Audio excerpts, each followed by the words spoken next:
Adira may be queen, but her past is far from dead.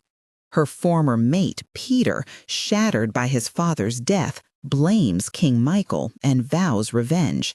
He gathers a coalition of angry alphas, blind to the fact that he is a puppet in a much deadlier dame. A hidden enemy pulls the strings, aiming to destroy them all. The only one who knows the truth is Delilah, the disgraced sister now hunted by those she betrayed. Can a broken traitor find redemption in time to save the woman she nearly destroyed? The Silver Pelt Pack had become a graveyard for the living. The Grand Alpha House, once a symbol of power and pride, now reeked of decay and despair. The windows were shuttered, the hall silent, save for the occasional guttural sound of a man breaking apart from the inside out. Alpha Boar stood in the doorway of his son's room, his massive frame filling the space, his fists clenched so tight his knuckles had gone white. He was a wolf feared across 3 territories, a male who had ruled with an iron grip for 30 years. But now, staring at the pathetic figure hunched on the floor, he felt something he had never allowed himself to feel before: helplessness. Peter sat in the corner, his back pressed against the cold stone wall, his arms wrapped around his knees. He rocked slowly back and forth, his eyes unfocused and glassy. He was muttering something under his breath, a broken, repetitive sound that made Bourne's gut twist. Gone. She's gone. The void. It's eating me. The void. That cursed, unnatural emptiness left by the severed, fated bond. Bourne had seen it before in other wolves, but never like this. Never in his own son. "Peter," Bourne said, his voice a low growl. "Get up." Peter didn't respond. He just kept rocking, his lips moving in that same maddening whisper. Bourne's jaw tightened. He stepped into the room, his boots heavy on the stone. "I said get up," he roared, his alpha dominance flaring, filling the room with a suffocating pressure. Peter flinched, but didn't rise. He just looked up at his father with hollow, sunken eyes. "I can't," he whispered, his voice cracked and broken.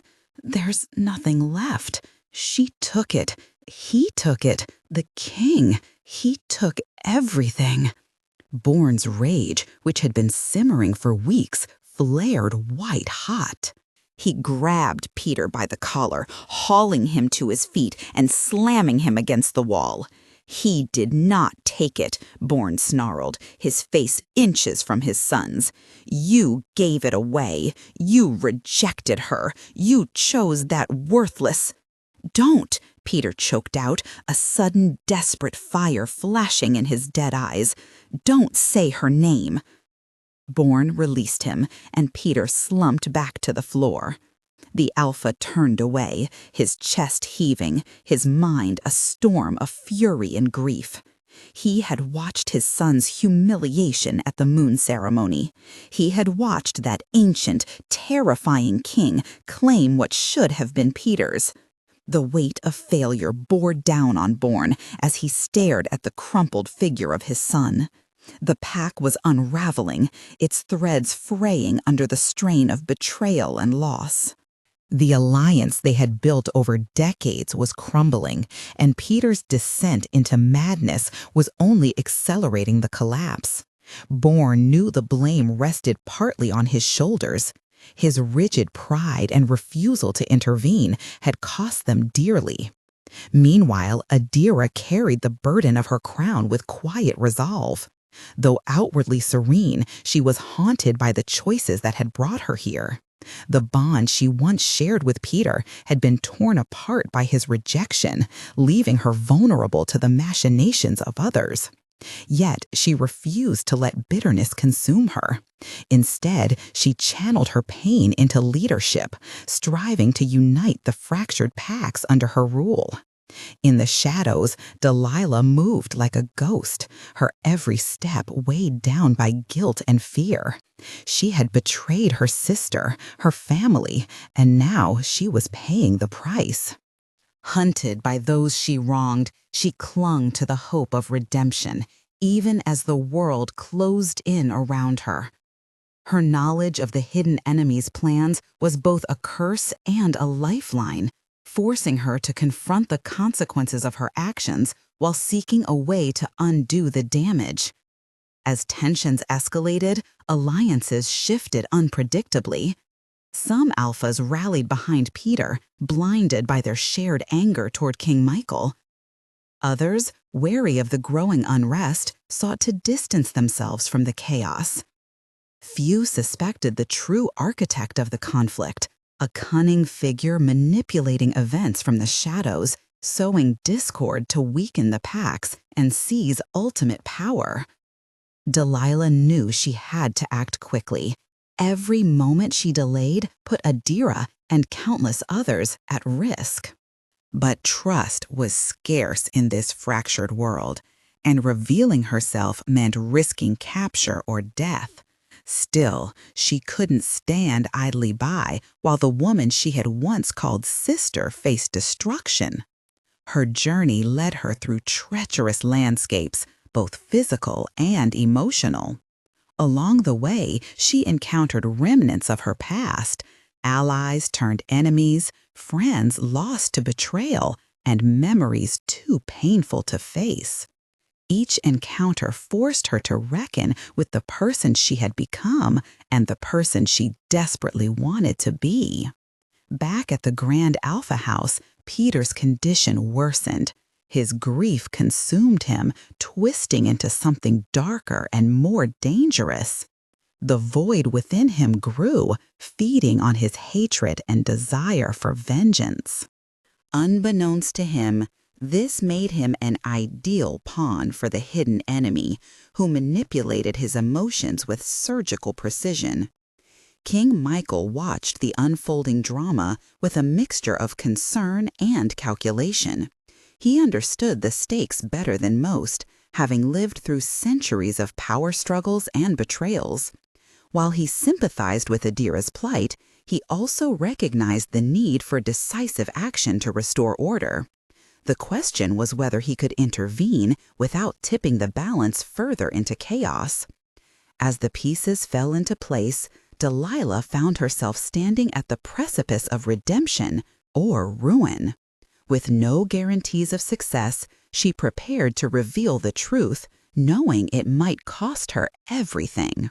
Her decision would ripple through the lives of those she loved and hated alike, reshaping the future of the packs in ways none could foresee. Time was running out.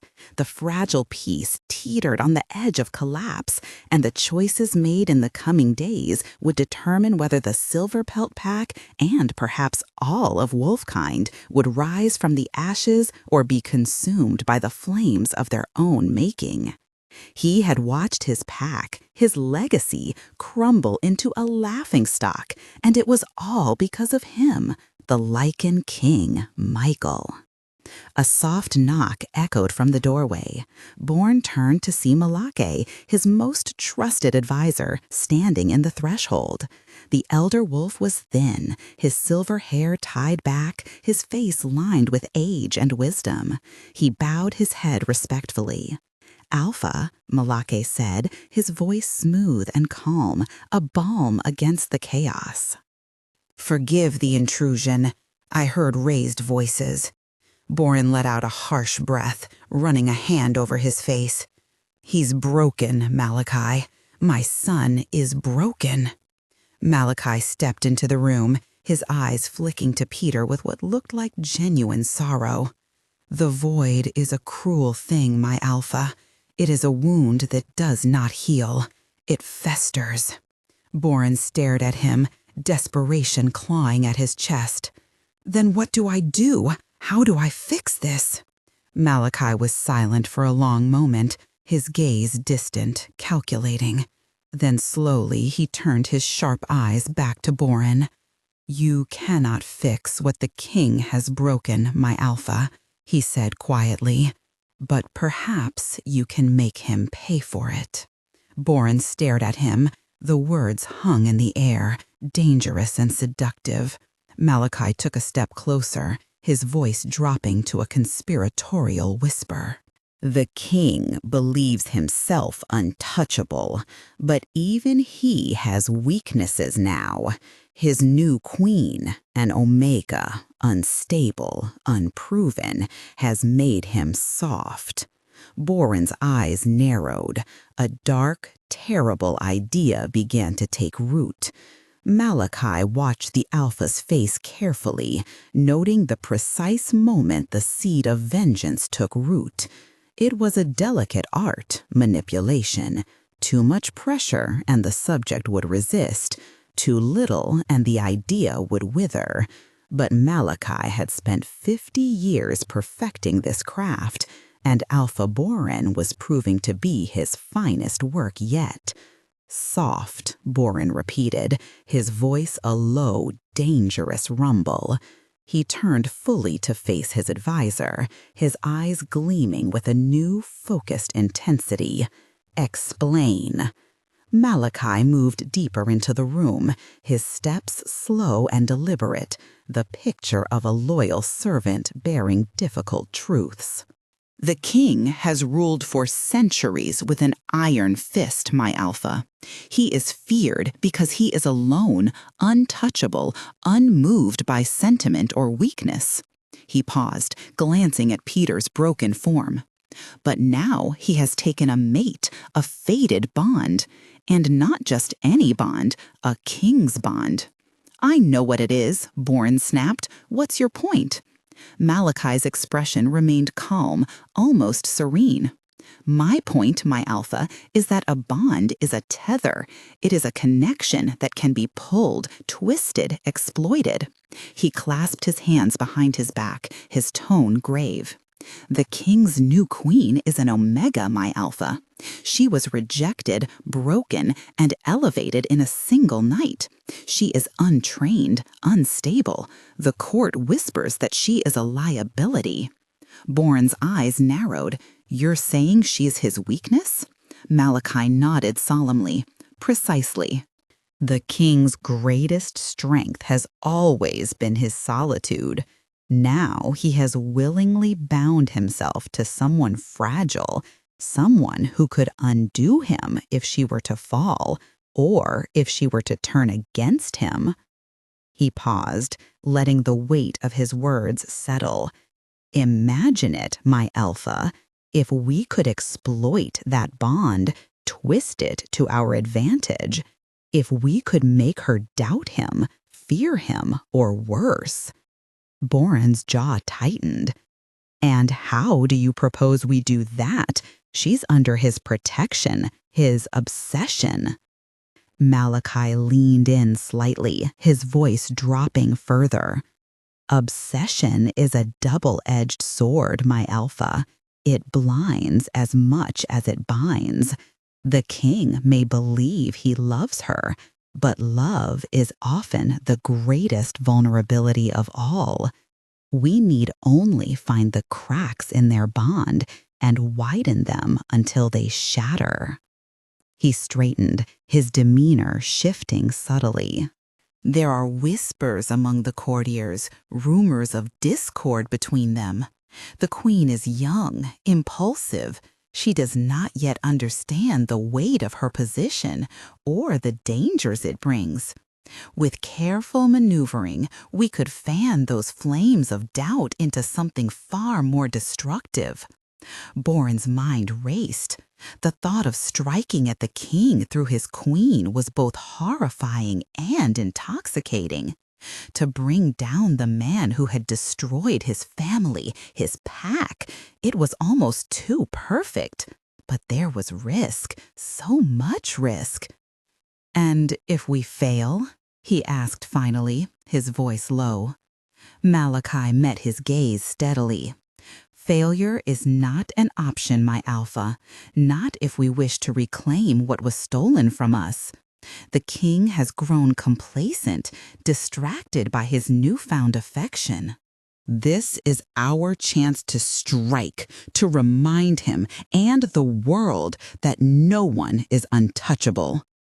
For a long moment, Boren said nothing. He glanced at Peter, his son's broken form a stark reminder of everything they had lost. Then he turned back to Malachi, resolve hardening in his eyes. "Tell me what needs to be done." Malachi allowed himself the faintest of smiles. "First, we gather allies, quiet ones, loyal ones, those who share our disdain for the king's arrogance. Second, we plant seeds of doubt where they will grow strongest, in the queen herself. Let her question his motives, his devotion. Let her fear betrayal. And when the time is right—" He trailed off, letting the implication hang heavy in the air. Boren nodded slowly, the darkness within him stirring. For years he had been powerless, forced to watch as his pack fell apart.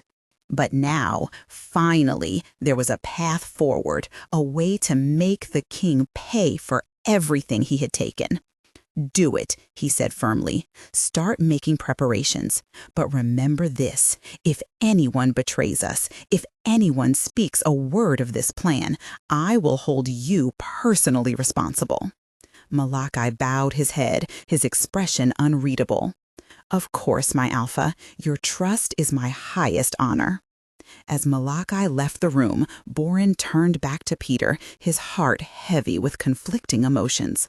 Revenge was a bitter thing, but it was also a fire that burned away doubt and despair. For the first time in years, he felt alive. And though the road ahead was fraught with danger, he knew one thing for certain: the king would pay. "One way or another, I am saying," Malachi corrected gently, "that a king who would publicly claim a rejected Omega, who would start a political firestorm to defend her honor, is no longer the same king who crushed the Northern Rebellion without mercy. He is distracted." The word lingered heavily in the air, sharp as a blade. Boren's jaw tightened, his mind racing. The humiliation of the moon ceremony replayed vividly in his thoughts. His son on his knees, the pack bowing to a foreign king, the complete dismantling of his family's pride. And all because of her. That fragile Omega who had somehow ensnared the most powerful male alive. "You think he can be challenged?" Boren said, the words carrying both doubt and dawning clarity. Malachi tilted his head, his expression carefully neutral. "I think, my Alpha, that a swift and decisive strike aimed at the heart of his newfound vulnerability would send a message. It would prove that the Silver Pelt Pack bows to no one, not even the Lycan King." He paused, lowering his voice to a reverent whisper. "It would restore your son's honor and your own." Boren stared at him, the rage in his chest crystallizing into something colder, sharper, more purposeful. "You're talking about war." "I am talking about justice," Malachi corrected smoothly. "A single, targeted strike, not a war, my Alpha, a reckoning." From the corner, Peter stirred, lifting his head slightly. His glazed eyes focused for the first time in days. "Father," he rasped. Boren turned to his son, his expression softening momentarily. "I will fix this, Peter. I will make him pay." Malachi allowed himself the faintest smile as he bowed and stepped back toward the door. "I will begin preparations, my Alpha. Discreetly, of course. We must choose only our most loyal warriors." "Do it," Boren commanded, his voice hard as iron. "And Malachi?" The elder paused, glancing back. "Yes, my Alpha?" "This stays between us. No one else knows, not until it's done." Malachi bowed deeply, his face a mask of unwavering loyalty. "Of course, my Alpha, your will is mine." He left the room, his steps unhurried, his expression calm. But as he walked down the dim corridor, away from the broken Alpha and his fractured heir, Malachi's lips curled into a slow, cold smile. The first piece was in motion. Boren would attack the king, and the king would retaliate. Boren would fall, and Peter, consumed by grief and despair, would be easy to manipulate. The silver pelt blood wine would destroy itself. And when the dust settled, there would be only one wolf left to lead, Malachi, the patient serpent, the true Alpha. The night was moonless, a deliberate choice. Alpha Boren crouched in the underbrush of the edge of the contested border, his elite guard flanking him in the shadows. 20 wolves, his finest warriors, seasoned fighters who had trained for decades and spilled blood in countless skirmishes, stood silent, disciplined, and utterly loyal. Malachi had planned the route meticulously. Every step had been calculated, every contingency considered. They were invisible, ghosts moving through the darkened forest, their mission clear. Ahead, the faint glow of torchlight marked the perimeter of the king's encampment. It was a modest setup, unassuming but guarded. This was where they would strike, where they would deliver their message. A single blow to shatter the illusion of invincibility surrounding the king, to show the world that even the mightiest could bleed if you found the right wound. Boren signaled with a subtle gesture, and the group moved forward like shadows slipping across the ground. The tension in the air was palpable, each warrior acutely aware of the stakes. There would be no retreat, no second chances. If they failed, it would mean annihilation, not just for them, but for their entire lineage. Yet none faltered.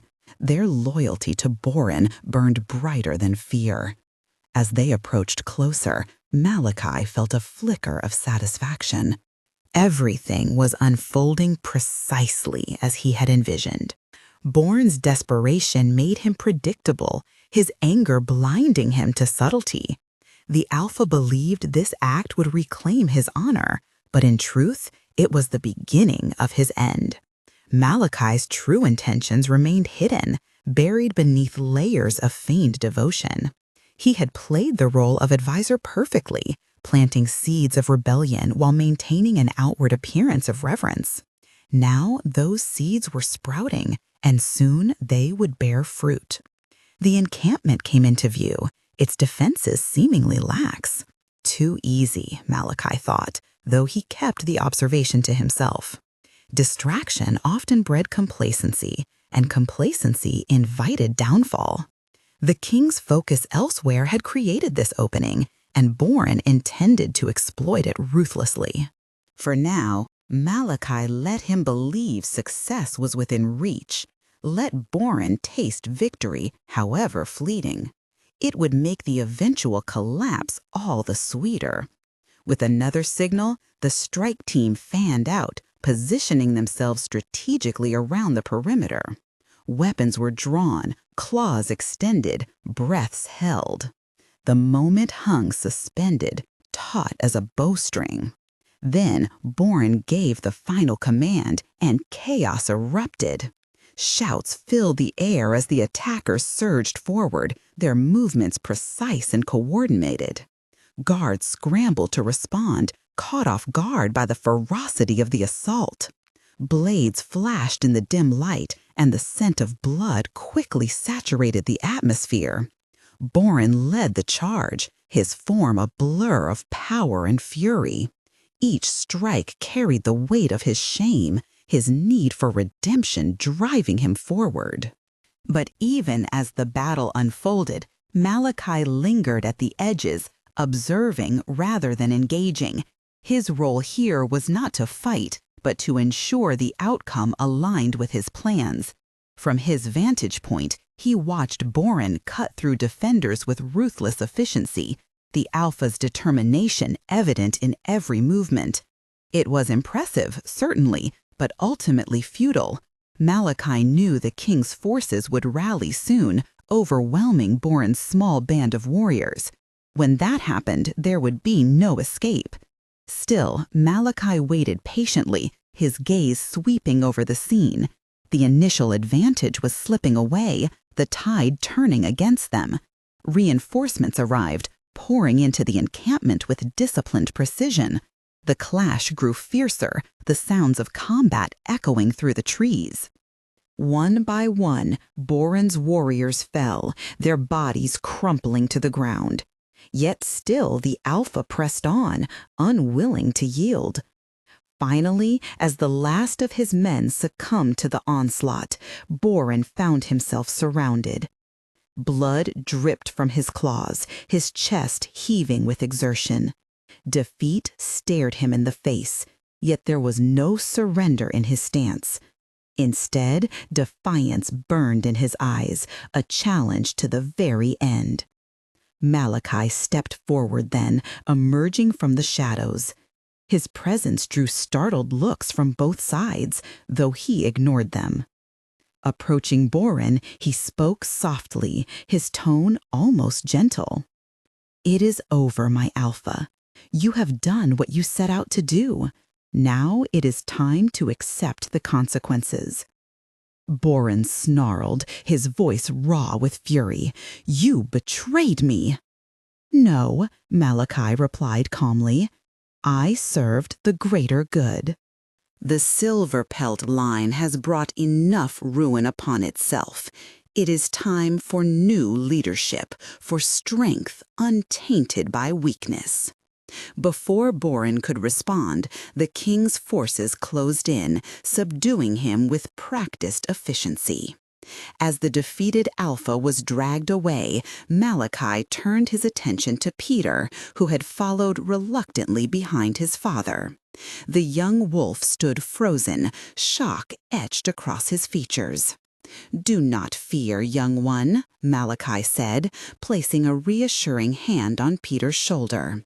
"Your path is not yet finished. Together, we will rebuild what was lost and forge something stronger." Peter said nothing, his gaze distant. Whether he understood or simply lacked the will to resist, Malachi did not care.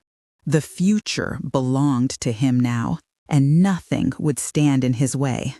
The Lycan King was en route from his fortress to inspect a distant outpost, a journey he undertook quarterly. His convoy would soon pass through a narrow ravine, an ideal location for an ambush. With high ground, limited escape routes, and a distance that ensured reinforcements would arrive too late, it was strategically perfect. "Remember," Boren hissed, his voice barely audible, "we strike swiftly, target the king directly, bypass the guards if possible, but eliminate them if they interfere. This is not a battle, it's an execution." His warriors exchanged glances, their eyes gleaming with predatory anticipation.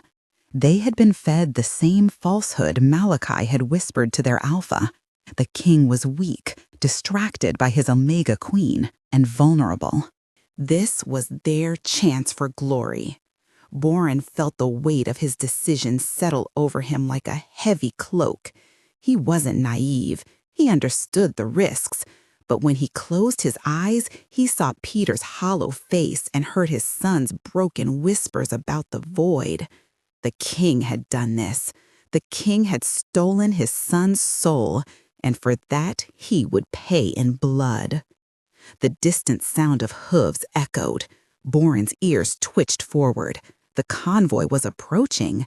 He raised his hand, signaling his warriors to prepare themselves. The tension in the air was palpable. This was it. The convoy rounded the bend. Boren's breath caught.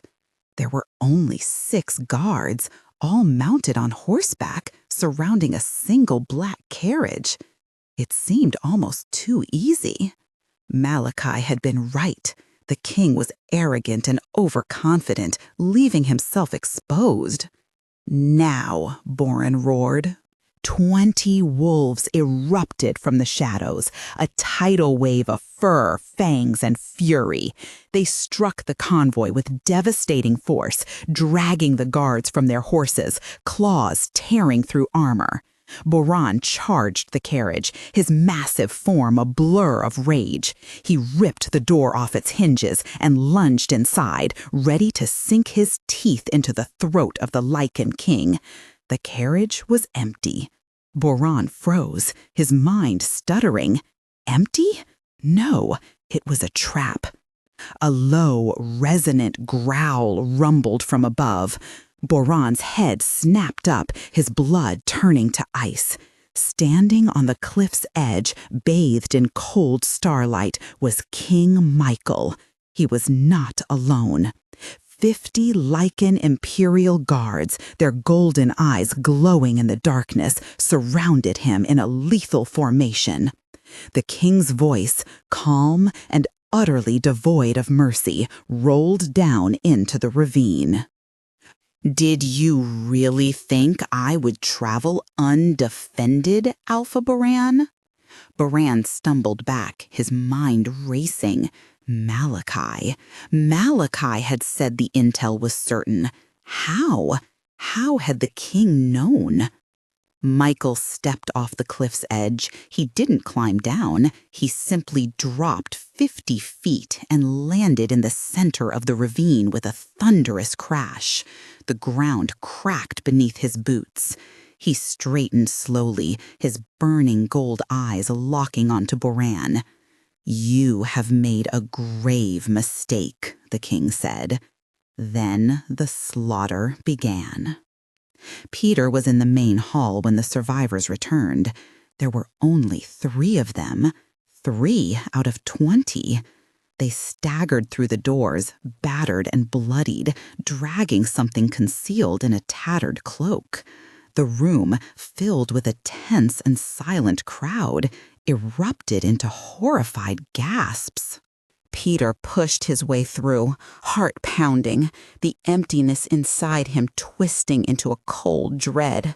"What happened?" he demanded, his voice cracking. "Where is my father?" The lead survivor, a battle-worn warrior named Kale, collapsed to his knees, grief etched across his face. "It's Alpha, Peter," he choked out. "He's here." Peter's eyes darted to the bundle wrapped in the cloak. No, it couldn't be.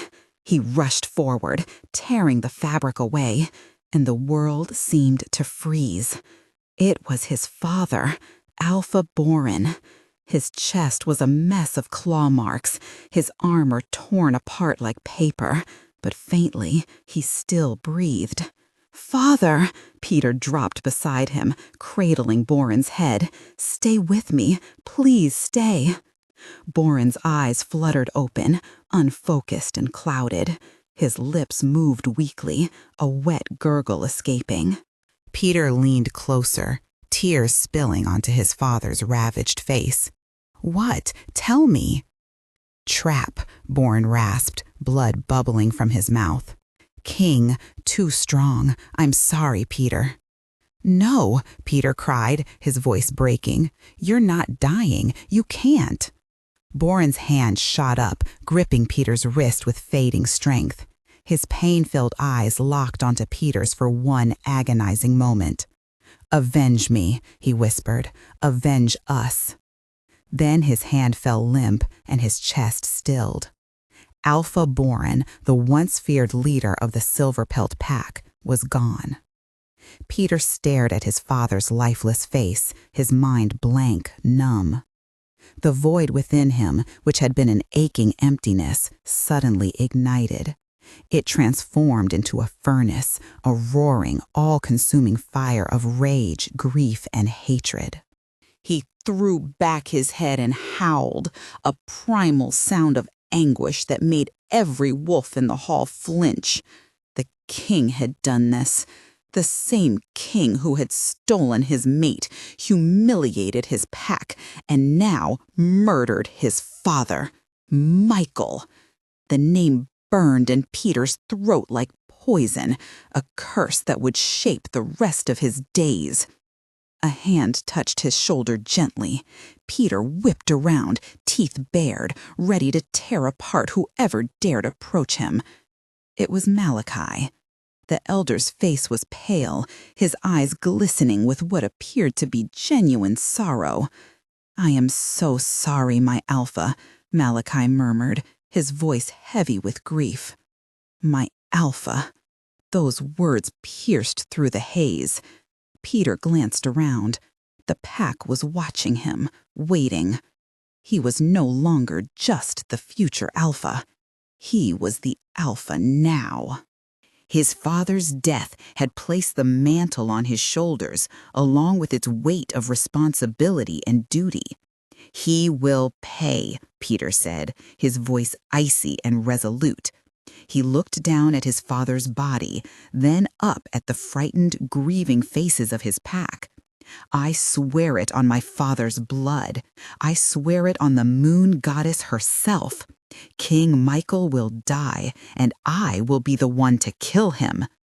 Malachi bowed his head, concealing a triumphant smile beneath his solemn expression. The War Council convened 3 days after Alphaboron's death. Peter sat at the head of the long stone table, his father's chair now his own. It felt too large, too heavy, but he forced himself to sit tall to project the strength his pack needed. Around him sat the remaining elite warriors, the pack's senior advisors, and Malachi, who had positioned himself at Peter's right hand. "The Lycan King murdered my father," Peter began, his voice flat and emotionless. The void and the rage had burned away everything else, leaving only this cold, singular purpose. He lured him into a trap and slaughtered him like an animal. This cannot stand. Murmurs of agreement rippled through the room. Kyle, one of the survivors, slammed his fist on the table. "We should march on his fortress, rip him apart." "We'd be slaughtered," another warrior countered.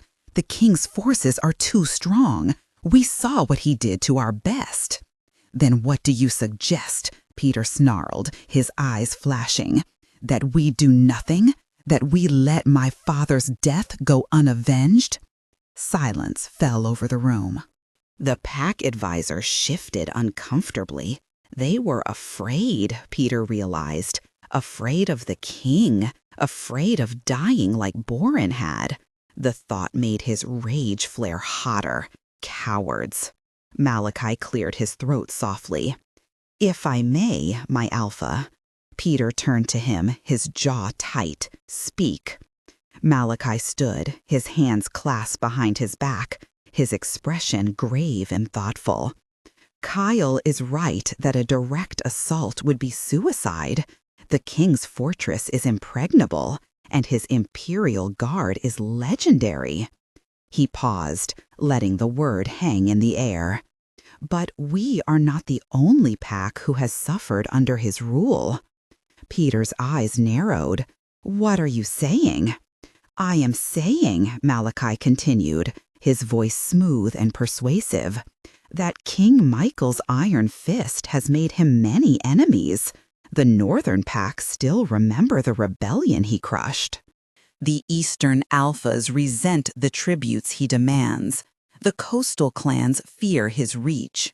He looked around the table, meeting each wolf's gaze. "If we were to reach out to them, to offer them a chance to break free of his tyranny, they would listen." "An alliance," Peter said slowly, the idea taking shape. "A coalition," Malachi corrected, his eyes gleaming. "A vengeance coalition, united not by territory or bloodline, but by a common enemy, by justice." The room was silent, the weight of the proposal sinking in. It was bold, dangerous, but it was also brilliant. Peter felt a flicker of something he hadn't felt since his bond had shattered: hope. "How many packs?" Peter asked. "At least 5, Malachi said confidently. "Perhaps more, if we play this correctly. Enough to match the king's forces. Enough to make him bleed." Peter leaned back in his chair, his mind racing. An army, a war, not a quick strike, but a prolonged, calculated campaign. It would take time, resources, cunning. But if it worked, if they could bring the Lycan King to his knees, his father's death would not be in vain.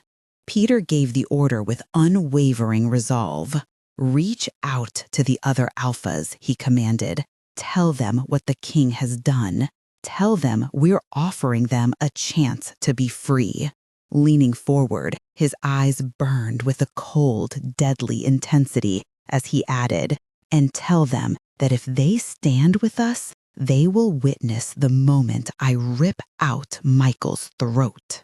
Malachi bowed deeply, a gesture of absolute loyalty and submission. "It will be done, my alpha," he vowed. As the council dispersed, Malachi lingered, watching Peter study the map of territories spread across the table.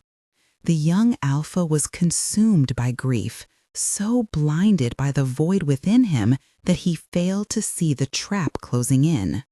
Malachi had stoked the flames of vengeance, and now all he had to do was wait for the fire to consume everything. Peter would lead the coalition. Peter would attack the king. And Peter, like his father before him, would fall. With the silver pelt bloodline extinguished, Malachi would rise from the ashes as the lone survivor, the rightful heir. A serpent's smile crept across his face. Delilah huddled in the hollow of a rotting oak tree, her once beautiful dress reduced to filthy rags clinging to her emaciated frame. 3 weeks had passed since the trial. 3 weeks since Peter had publicly severed all ties with her, since Adira had looked down at her with cold, pitying eyes and turned away. For 3 weeks, she had wandered the wilderness like a ghost, shunned by every pack, surviving on scraps and shame. She pressed her forehead against her knees, her body trembling with silent sobs. Hunger was bearable, the cold she could endure, but the guilt, the crushing, soul-destroying weight of what she had done was a living thing inside her, consuming her from the inside out. It was her fault, all of it. She had manipulated Peter into rejecting Adira, planting seeds of doubt and whispering poison about weakness and unsuitability because she couldn't bear to see her younger sister elevated above her. When that hadn't been enough, when Adira had risen to become queen, Delilah had tried again with lies and schemes to destroy her. News of Alpha Boren's death reached her 2 days ago, carried by traveling merchants who spoke in hushed, fearful tones. The great Alpha had attacked the Lycan King in a fit of rage over his son's broken bond and had been slaughtered for his arrogance. Peter was now Alpha, consumed by grief and plotting revenge. Upon hearing this, Delilah had collapsed, vomiting into the dirt until there was nothing left. She understood the terrible chain of causation. If she hadn't manipulated Peter into rejecting Adira, the king would never have claimed her. Peter wouldn't have been broken by the void. Boren wouldn't have acted out of blind rage, leading to his demise. Alpha Boren's blood was on her hands. Peter's grief was her doing, and the impending war, it would be her legacy too. She lifted her head, staring out at the gray, rain-soaked forest. She deserved this. Every moment of suffering, every pang of hunger, every shiver of cold. It was all retribution for the destruction she had wrought. Yet even in her despair, something stirred within her. A flicker of defiance, perhaps, or the faintest hope that redemption might still be possible. She clenched her fists, nails digging into her palms, and resolved to find a way to make amends, not for herself, but for the lives she had shattered. If there was any chance to undo the damage, no matter how small, she would take it, even if it meant walking through fire. She deserved to die alone, forgotten, unmourned. But over these harrowing weeks, the weight of her guilt had shifted into something else, a desperate, consuming need to atone, to act, to halt the avalanche she had set in motion. Yet what could she possibly do? She was nothing now, an outcast, a pariah. No one would listen to her. No one would believe her. Even if they did, how could anything she offered undo the catastrophe she had unleashed?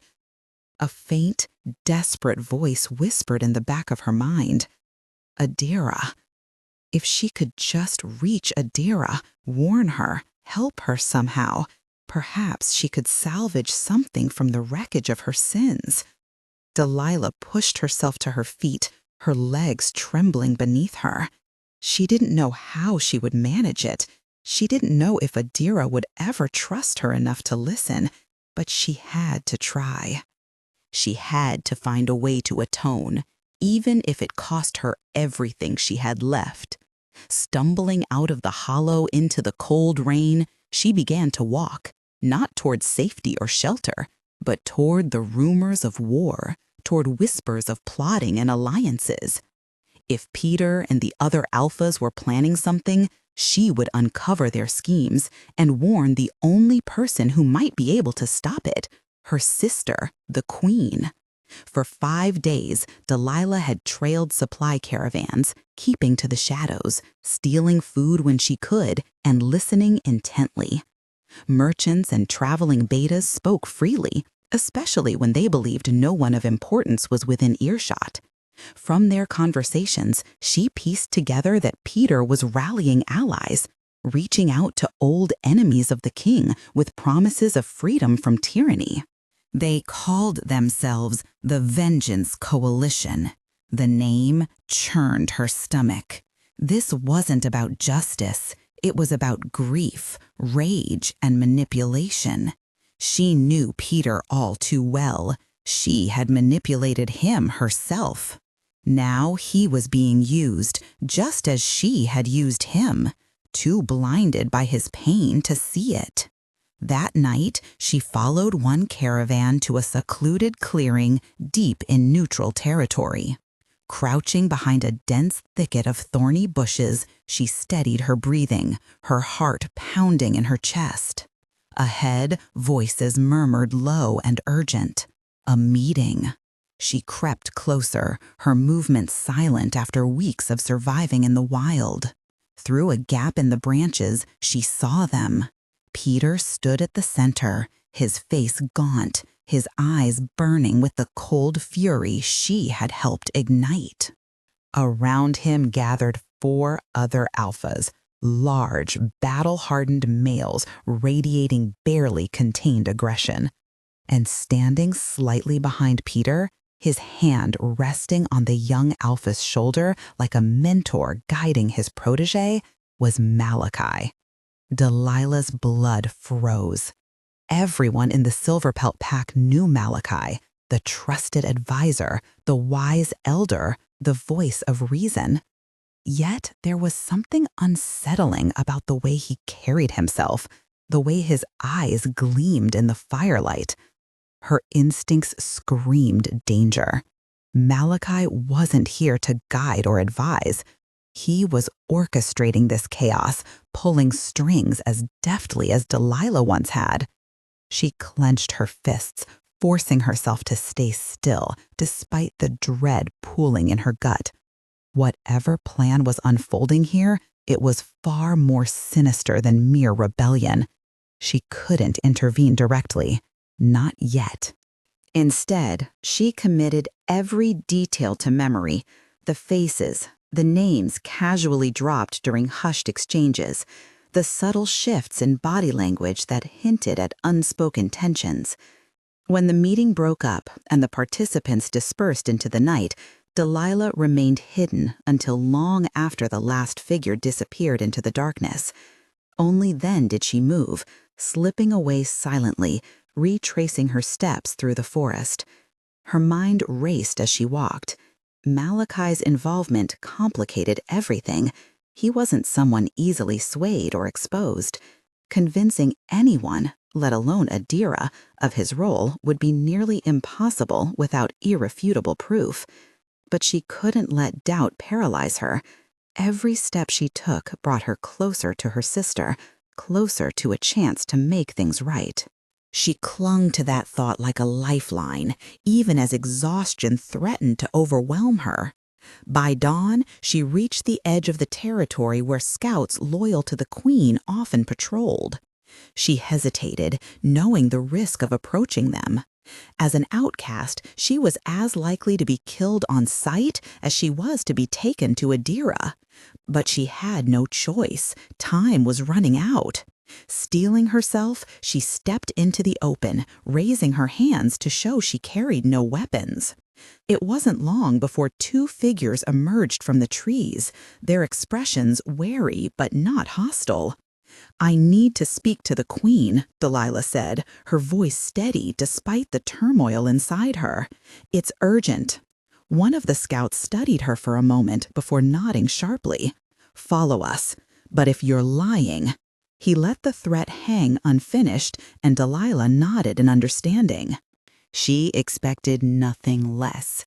As they led her deeper into the territory, Delilah allowed herself a flicker of hope. She had taken the first step toward redemption, however perilous the path ahead might be. For the first time in weeks, she felt purpose driving her forward instead of guilt dragging her under.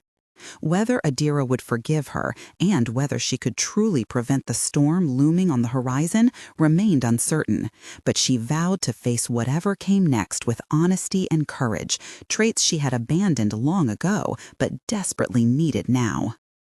"The King's patrols have been doubled," one of the visiting alphas remarked. "A scarred brute from the northern packs, he knows we're planning something." "Let him know," Peter said, his voice devoid of emotion. "Let him prepare. It won't matter. We will tear down his fortress stone by stone if we must." "Patience, my alpha," Malachi interjected smoothly, his tone a calming balm. "We must be strategic. The King is powerful, but he is not invincible. We have intelligence that suggests a weakness." Peter turned sharply, his expression intense. "What weakness?" Malachi smiled thinly, sending a shiver down Delilah's spine. "The Queen, his precious faded Omega. She travels with him on his inspections, a public display of their bond. If we were to strike while she is present, his focus would be divided. Protecting her would take precedence over defending himself." "You want us to target her?" another alpha asked, his tone uncertain. "I want you to exploit her presence," Malachi corrected. "The King believes his bond makes him stronger. I believe it makes him vulnerable, distracted, and in that distraction, we strike." Peter nodded slowly, his jaw clenched. "When?" "In 3 weeks," Malachi replied. "The King is scheduled to inspect the eastern outpost. The route is predictable. We set an ambush there, draw him out, and when his guard is focused on protecting the Queen, we move in from the rear." Delilah's breath caught in her throat. An ambush? They were going to ambush the King and Queen? From the way Malachi spoke, his tone just a shade too eager, she realized something the others didn't. This wasn't about winning. This was about getting Peter killed. She watched as Malachi's eyes scanned the gathered alphas, calculating, measuring. He wanted this coalition to attack. He wanted them to fail. He wanted Peter to die in the attempt, leaving the Silverpelt pack leaderless, leaving Malachi to step in. Horror washed over her. This was worse than she had imagined. Peter wasn't just being manipulated into a war. He was being led to his execution. The meeting continued, but Delilah had heard enough. She backed away slowly, carefully, her mind racing. She had to warn someone. She had to stop this. But who would believe her? The exiled sister of the queen? The woman who had already tried to destroy Adira once? Only one person might listen. Only one person might see the truth in her warning if she could find the right words, the right proof. Adira. She had to reach Adira. But how? The Lycan court was a fortress. She would never get close unless. Her hand went to the small pouch at her waist, the only thing she had kept from her old life. Inside was a single dried moon petal, pressed flat and preserved. It was from their childhood, a secret symbol she and Adira had shared before jealousy had rotted everything. If she sent that with the message, maybe, just maybe, Adira would know it was real. Delilah turned and ran into the darkness, her heart pounding, a desperate plan forming in her mind. Her hands shook as she crouched over the stolen parchment, gripping a stub of charcoal pencil tightly. She was in an abandoned shepherd's hut, its roof half collapsed and walls letting in the cold wind. For hours she had been writing and rewriting the message, searching for words that would make Adira listen. "Your Majesty, Queen Adira," she began, though the formal title felt strange and bitter on her tongue. Crossing it out, she muttered, "Too stiff, too distant." Starting again, she wrote, "Adira, I know you have no reason to trust me. I know I am the last person you would ever want to hear from, but I am begging you, please read this. Your life and the king's life are in danger." Her throat tightened as she paused. Was that too dramatic? Would Adira dismiss it as another scheme? Forcing herself to continue, she wrote, "Peter is gathering an alliance of alphas. They call it the Vengeance Coalition. They plan to ambush the king in 3 weeks at the eastern outpost. They believe the king is vulnerable because of you, because he will be distracted protecting you. But they are wrong. This is a trap, but not the one they think. Malachi, the Silverpelt advisor, is using Peter. He wants him dead. He wants the entire bloodline destroyed so he can take power." She stopped, breathing heavily. "Please, you must believe me. I am not asking for forgiveness. I am not asking for anything for myself. I am only asking you to protect yourself and the king. Do not travel to the eastern outpost. Change the route. Do something, please." Reading it over, her heart sank. The letter sounded insane, desperate, like the ravings of a guilty exile trying to regain relevance. She needed proof, something that would make Adira pause, something that might convince her this warning was real. Her hand went to the pouch at her waist. Pulling out the moon petal, she marveled at how its pale, silvery petals remained intact despite the years. She and Adira had picked them as children in the meadow behind the pack house, pressing them into an old book. It had been their secret game, their sisterhood seal. They had promised that if they ever needed to send a message that was true, that was sacred, they would include a moon petal. Delilah had kept hers through all the years of jealousy and rivalry, hidden away in her jewelry box. She didn't know why. Perhaps some small buried part of her still believed in that childhood promise.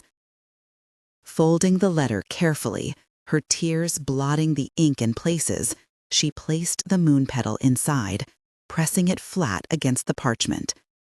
Then she sealed the letter with a bit of scavenged candle wax. On the outside, she wrote in large, clear letters, "For Queen Adira, urgent from a loyal subject." She couldn't sign her name. If the letter was intercepted, if Malachi's spies got hold of it, they would know. They would hunt her down. With trembling hands, Delilah tucked the letter into her satchel. The weight of what she had done settled over her, but there was no turning back now. She had to find a way to get the letter to Adira without being caught. Every step forward felt like walking on thin ice, but she knew this was her only chance to set things right. The night air was biting as she stepped out of the hut, scanning the horizon for any signs of movement. Shadows danced in the corners of her vision, and every sound made her flinch. Yet she pressed on, driven by the hope that Adira would remember their bond, however fractured it had become. The moon hung low in the sky, casting an eerie glow over the landscape, and Delilah clutched the satchel closer to her chest. She thought about the years that had passed since she and Adira had wandered those meadows together, innocent and untainted by betrayal or ambition. How different their lives had become. Back then, they had been inseparable, two halves of a whole. Now, they were strangers, bound by shared history and broken promises. Delilah wondered if Adira ever thought about those days, or if she had buried them beneath layers of duty and survival. As dawn approached, Delilah found herself near the outskirts of the capital city. The streets were quiet, save for the occasional patrol of guards. She knew getting the letter directly to Adira would be nearly impossible, but she had one idea left. There was a baker who supplied goods to the palace, a kind old man named Elias, whom she had helped once during a raid on his shop. He owed her a favor, and she prayed he would honor it. Slipping through alleys and avoiding patrols, Delilah finally reached the bakery just as the first rays of sunlight broke over the rooftops. The smell of fresh bread filled the air, and she knocked softly on the side door. Moments later, Elias appeared, his eyes widening in surprise when he recognized her. "Delilah?" he whispered, pulling her inside quickly.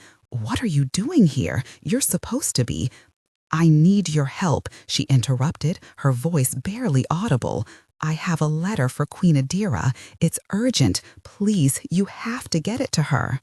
Elias hesitated, glancing at the satchel in her hands. "You understand the risk you're asking me to take?" "I wouldn't ask if it weren't life or death," she replied, her gaze steady despite the fear gnawing at her insides. After a long moment, Elias nodded. "All right, I'll see that it reaches her.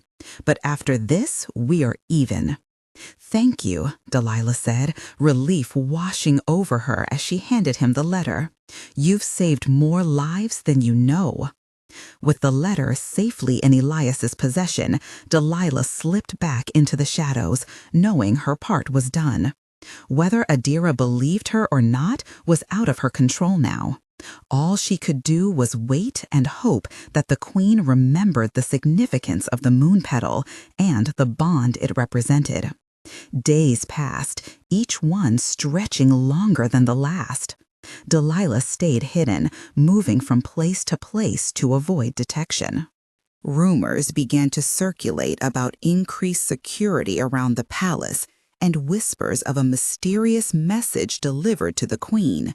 Though she couldn't be sure, Delilah allowed herself a flicker of hope that her warning had reached Adira.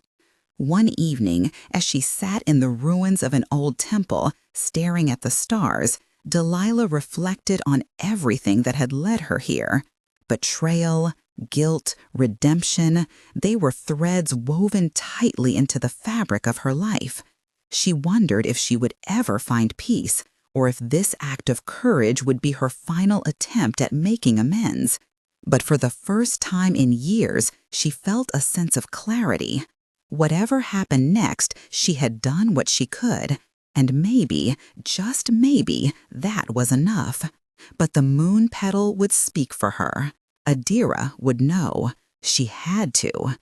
Delilah clutched the letter to her chest, a sob escaping her throat. This was it, her one chance at redemption, her one chance to save the sister she had tried to destroy. She pushed herself to her feet, her body aching, her stomach empty, and stumbled out into the cold dawn. A traveling merchant caravan was camped half a mile away. She had been watching them. They were heading toward the Lycan King's territory, carrying supplies and trade goods. If she could convince one of them to deliver the letter, to get it into the hands of someone at the court. She walked through the frost-covered grass, clutching the letter like a lifeline, and prayed to the moon goddess, the same goddess she had once insulted with her scheming, that this would be enough. The letter arrived at the Lycan court on a cold, gray morning. A merchant had delivered it to the outer guards, claiming it had been given to him by a desperate traveler who paid him with a silver ring.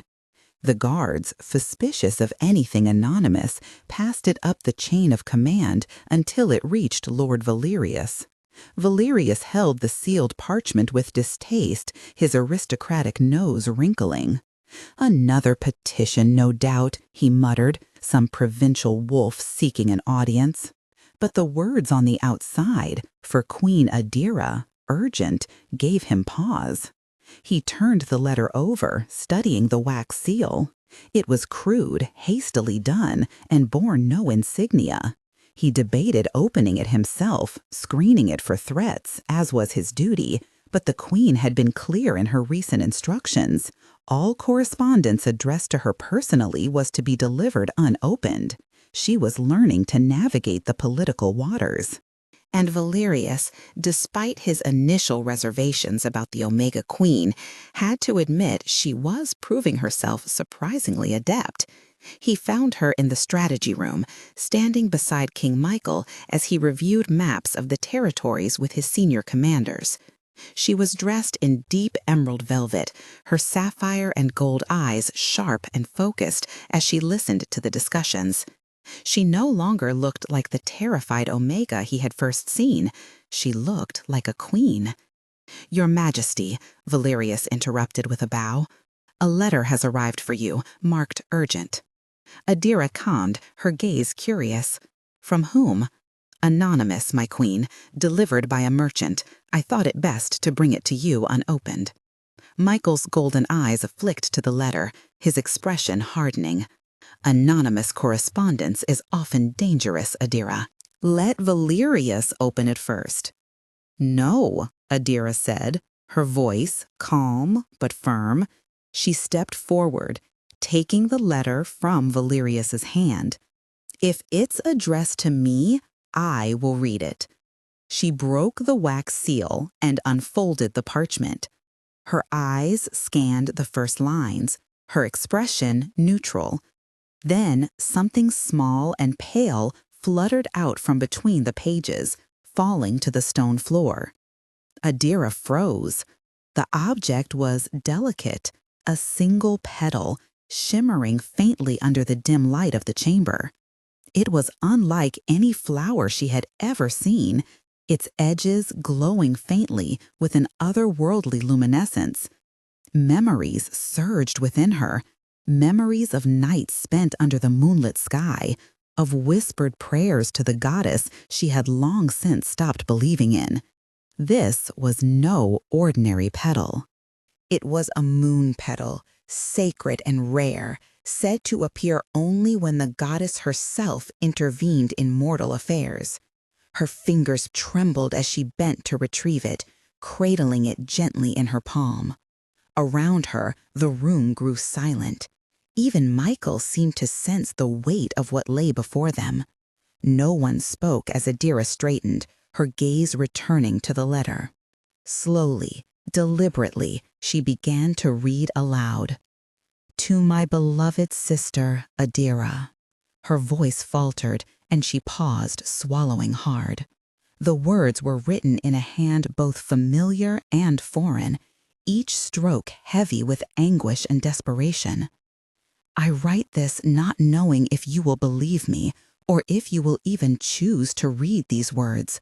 Perhaps you have already cast me aside as unworthy of your forgiveness.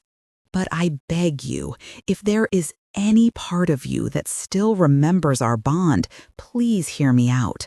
What I did was unforgivable, and yet I cannot bear the thought of leaving this world without trying to make amends. You must know the truth. I was not acting alone. There were forces at play, manipulations I could not see until it was too late. I allowed myself to be used, to be twisted into someone I barely recognized. But no excuse can justify my actions.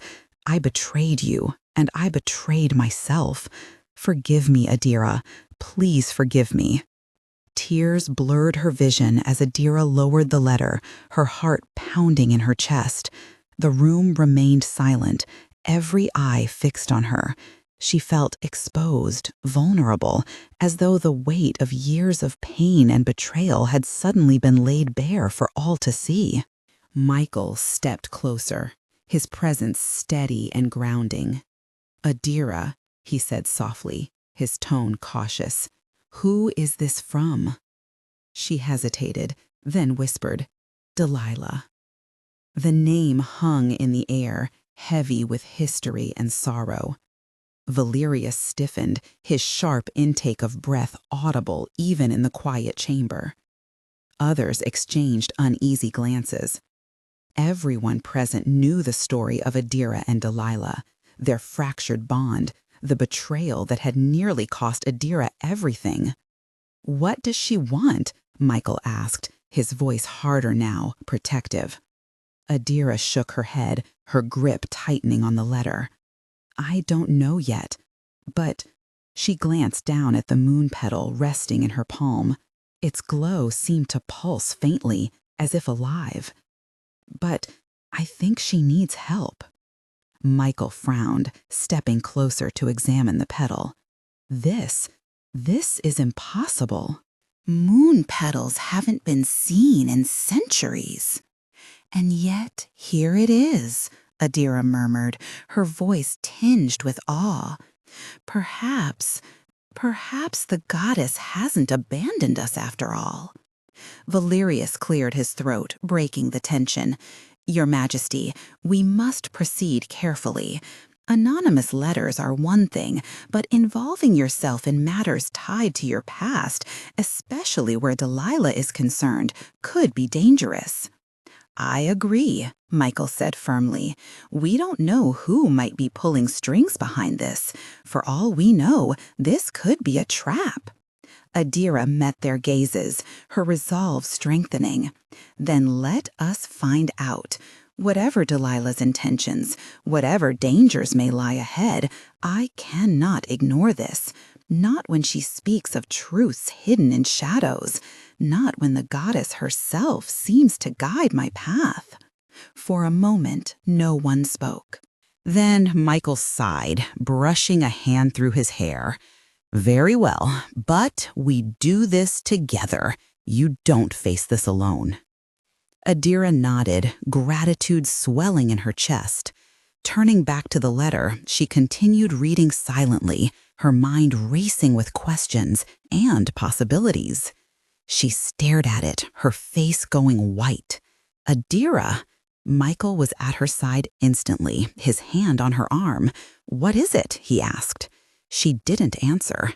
Slowly, she bent down, her hand trembling as she picked up the delicate dried flower. It was a moon petal, silvery, fragile, and unmistakable. Her breath hitched, and her eyes darted back to the letter, reading it again with desperate intensity. Michael watched her, his concern deepening. "Talk to me," he urged. Adira looked up at him, her eyes wide, her voice barely a whisper. "It's from Delilah." The room fell silent. Every commander, every guard, every advisor turned to stare. Valerius stepped forward, his tone sharp. Your sister, the traitor, my queen. This is clearly a trap." "No," Adira cut him off, her voice shaking. She held up the moon petal, her fingers trembling. This is real. No one else would know about this. It was our secret from when we were children, a promise that if we ever sent a message with this, it would be true." Michael took the letter from her hand, his eyes scanning the words. His expression darkened with every line. "An ambush at the eastern outpost in 3 weeks," he muttered under his breath. He looked up, his golden eyes blazing. "She's warning us, or luring us," Valerius countered. "My king, this could be a ploy to make you change your route, to lead you into a different trap." "She risked everything to send this," Adira said, her voice stronger now, conviction growing. She met Michael's gaze, steady and resolute. "She's an outcast. If Malachi or Peter found out she sent this, they would kill her. She has nothing to gain and everything to lose. Michael, I believe her." The king stared at his queen, his mind calculating. He trusted her instincts. She had been right before, had seen truths others missed. And the detail about Malachi, the name of the advisor, the specifics of the plan, it was too precise to be a fabrication. "Change the route," Michael said, his voice a low command. The room erupted into immediate action.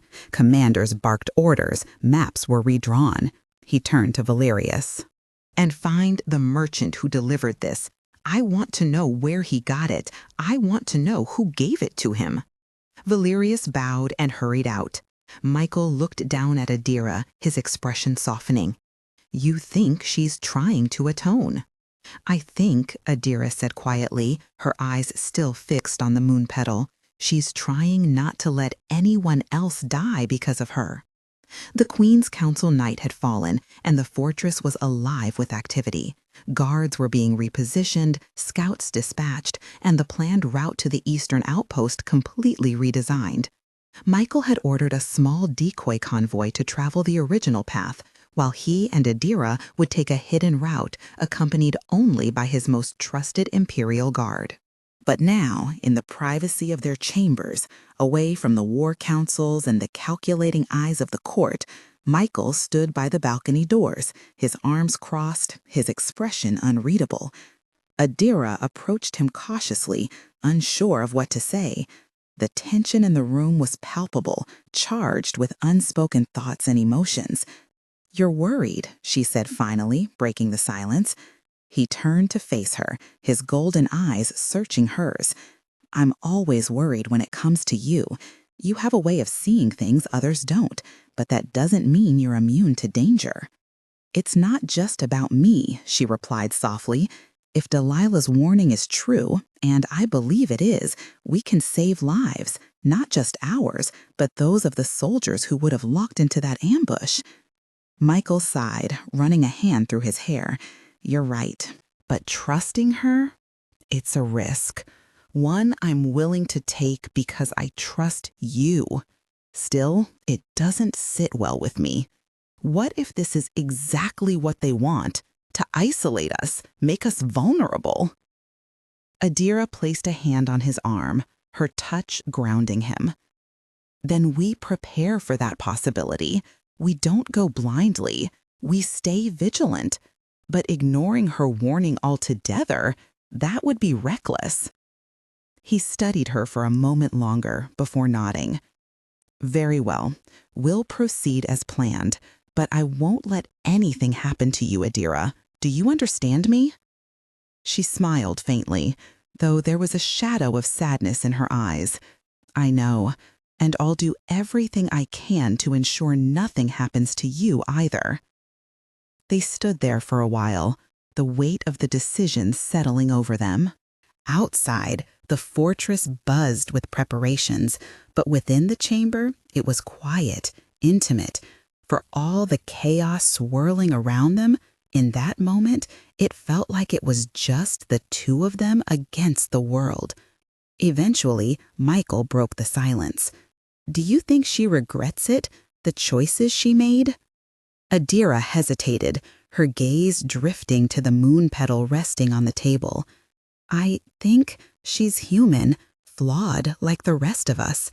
Maybe she thought she was doing what she had to survive, but now maybe she's trying to fix it, to make amends. And you forgive her? He asked gently. I don't know yet, she admitted, but forgiveness isn't the point right now. Survival is. Trusting her enough to act on this warning, it's not about absolution. It's about stopping whatever they're planning before it's too late. Michael nodded, his jaw tightening. Then we move forward, together.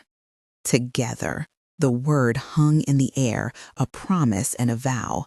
Whatever lay ahead, they would face it side by side. Adira sat on the edge of their bed, the moon petal resting on her palm, her mind a storm of conflicting emotions. You're thinking about her, Michael said. Adira looked up at him.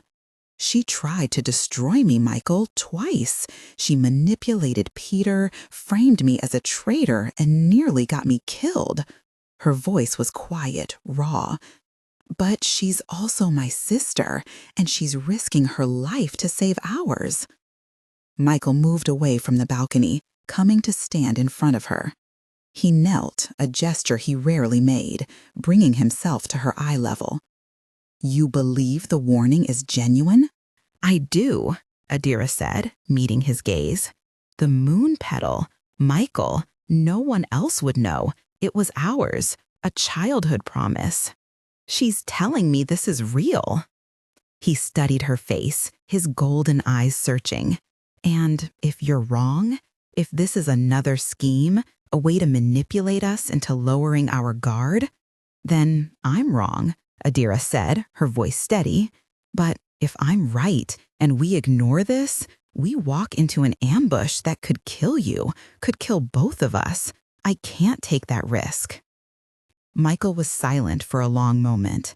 Then, slowly, he reached out and took her hand, his large, calloused fingers wrapping around hers. You have good instincts, Adira, better than mine in some ways. You see the heart of things, the truth beneath the surface. He paused, his jaw tightening. I will trust you. We will follow this warning. Relief flooded through her so intensely it made her dizzy. Thank you. But, Michael continued, his voice hardening, we will also prepare for the possibility of betrayal. The decoy convoy will be heavily armed. If this is a trap, we will crush it, and we will find your sister. Adira's breath caught. What will you do to her? Michael's expression was unreadable. That depends on whether she's a hero or a liar. He stood, pulling her to her feet, his hands framing her face. I am trusting your judgment, Adira, but I am also a king. I will protect you with everything I have, even from your own family. She nodded, understanding the weight of his words. I know. He kissed her forehead, a rare, gentle gesture, and then pulled her against his chest. She rested her head on his shoulder, feeling the steady, powerful beat of his heart. Outside, the fortress prepared for war. But in this moment, in the quiet of their chambers, she allowed herself to hope. Hope that Delilah's warning was real. Hope that her sister was truly seeking redemption. And hope that maybe, just maybe, this could be the beginning of something other than more bloodshed. The eastern outpost road was silent, too silent. Peter crouched in the underbrush with 50 warriors, his heart pounding with anticipation and rage. Beside him, Malaki knelt with an expression of calculated calm, his eyes fixed on the empty road below. The northern alpha, the scarred brute named Garrick, was positioned on the opposite ridge with his own forces. The trap was perfect. Minutes passed, each one stretching longer than the last. Peter's fingers tightened around the hilt of his blade. He glanced at Malaki, who gave a subtle nod. They had planned every detail meticulously. Any sign of movement, any sound, and they would strike. But the silence persisted, unnerving and oppressive. Then, faintly, the sound of hooves echoed in the distance. Peter's muscles tensed. Through the trees, he spotted them, a small group of riders approaching cautiously. Their armor gleamed faintly in the moonlight, marking them as scouts. Not the full force they had anticipated, but enough to confirm the ambush. Peter signaled to Malaki, who relayed the message to Garrick across the ridge. The warriors shifted silently, weapons at the ready. As the riders drew closer, Peter caught a glimpse of their leader, a woman with fiery red hair tied back in a braid. His stomach sank. It wasn't Delilah, it was someone else entirely. They waited until the riders were within range before springing the trap. Arrows flew from the trees, and the clash of steel rang out as the warriors descended upon the unsuspecting group. The fight was swift and brutal. The riders fought valiantly but were outnumbered. One by one they fell. When the chaos subsided, Peter approached the leader, who now knelt on the ground, her hands bound behind her back. Blood trickled from a cut on her forehead, but her green eyes burned with defiance. "You're wasting your time," she spat. "The real attack isn't here." Peter exchanged a glance with Malaki. "What are you talking about?" The woman smirked despite her predicament. "Your precious convoy? It's already been hit. While you were playing hero out here, they struck where it hurt most." Her laughter was bitter, cutting through the night like a blade. Peter's blood ran cold. Without hesitation, he turned to Malaki. "Send word to the fortress, now." As Malaki sprinted off, Peter turned back to the prisoner. "Who sent you?" Her smile faltered for a moment, but she quickly masked it. "Someone smarter than all of you combined." Before Peter could press further, Garrick appeared, dragging another captive behind him. This one was younger, barely more than a boy, his face pale with fear. "Found this one hiding in the woods," Garrick growled. Peter stepped forward, his voice low and dangerous. "Talk, or your friend here pays the price." The woman hesitated, her bravado wavering. Finally, she sighed. "Fine, it was Delilah. She set this whole thing up. Said she'd make sure you all came running while the real force hit your supply lines." Peter's fists clenched. Betrayal burned to his chest, but there was no time to dwell on it. He turned to Garrick. "Take them both back to the fortress. Interrogate them if you have to, but get every detail they know." As they moved to leave, Peter lingered for a moment, staring down the road. Somewhere out there, the true battle raged, and somewhere beyond that, Delilah was waiting. Whether she was a savior or a saboteur remained to be seen. But one thing was certain, the game had only just begun. 3 weeks of meticulous planning and preparation had led to this moment, yet everything unraveled before their eyes. "They're late." Garrick's voice crackled through the communication stone, a rare magical artifact Malachi had somehow acquired. The delay gnawed at Peter's resolve. "Your intel said midday. It's past that." "Patience," Malachi murmured into his own stone, though Peter noticed the subtle tightening around his eyes. "The king travels at his own pace." Peter's jaw clenched as the void in his chest throbbed with a relentless ache. Rage sharpened his focus, fueling his vision of vengeance. He could almost see it, the king's arrogant face contorted in surprise as the ambush unfolded, the satisfying crunch of bones under his claws, and the Omega Queen beside him, the source of so much suffering. Both would pay. The distant sound of hooves echoed through the forest. Peter's entire body tensed, and his warriors shifted, readying themselves. This was it. Through the trees, a convoy emerged, 6 guards on horseback surrounding a black carriage, the king's carriage. "On my signal," Peter whispered into the stone, his claws extended, muscles coiling like springs, anticipation coursing through him. The convoy drew closer, passing directly beneath their position. Perfect. Now! Nothing happened. Peter's head snapped toward Garrick's Ridge. The Northern Alpha and his warriors remained hidden, unmoving. "Garrick, now!" Malachi's hand shot out, gripping Peter's arm, his eyes wide with alarm. Wait, something's wrong. The carriage stopped, the door opened, but instead of the king and queen, a single Lycan Imperial guard stepped out. Young, his golden eyes cold and amused, he looked directly up at Peter's position as if he could see through the dense foliage. "Alpha Peter of the Silver Pelt Pack," the guard called out, his voice unnervingly clear. "King Michael sends his regards. He will not be traveling this route today or ever again. He knows about your ambush. He knows about your coalition." A cruel smile twisted the guard's lips. "He knows everything."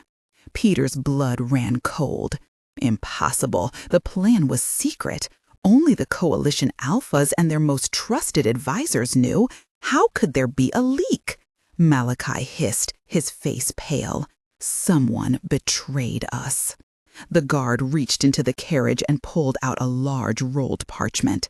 Unrolling it, he revealed a detailed map of their ambush positions.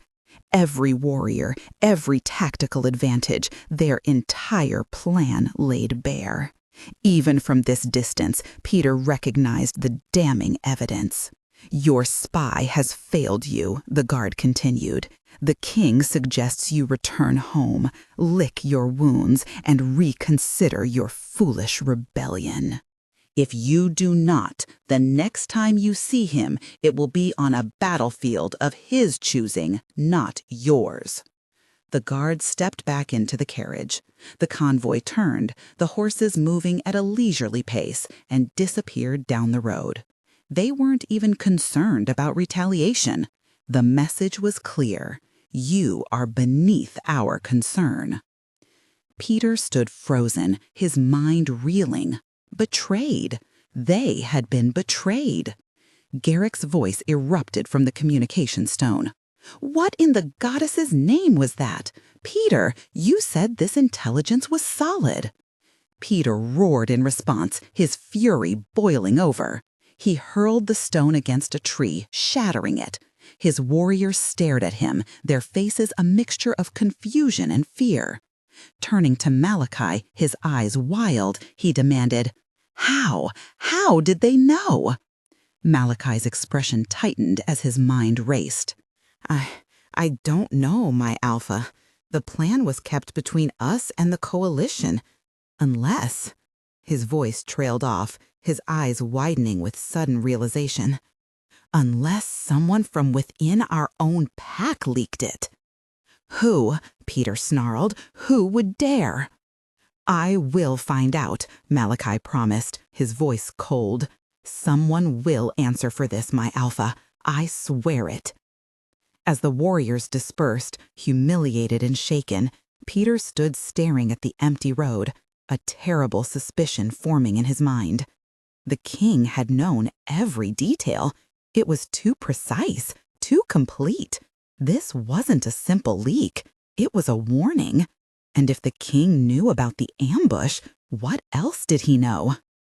King Michael stood in his private war room, the shattered remnants of the coalition's ambush plans spread across the stone table. Lord Valerius stood beside him, his expression grim but impressed. The decoy convoy had returned unharmed, their mission a complete success.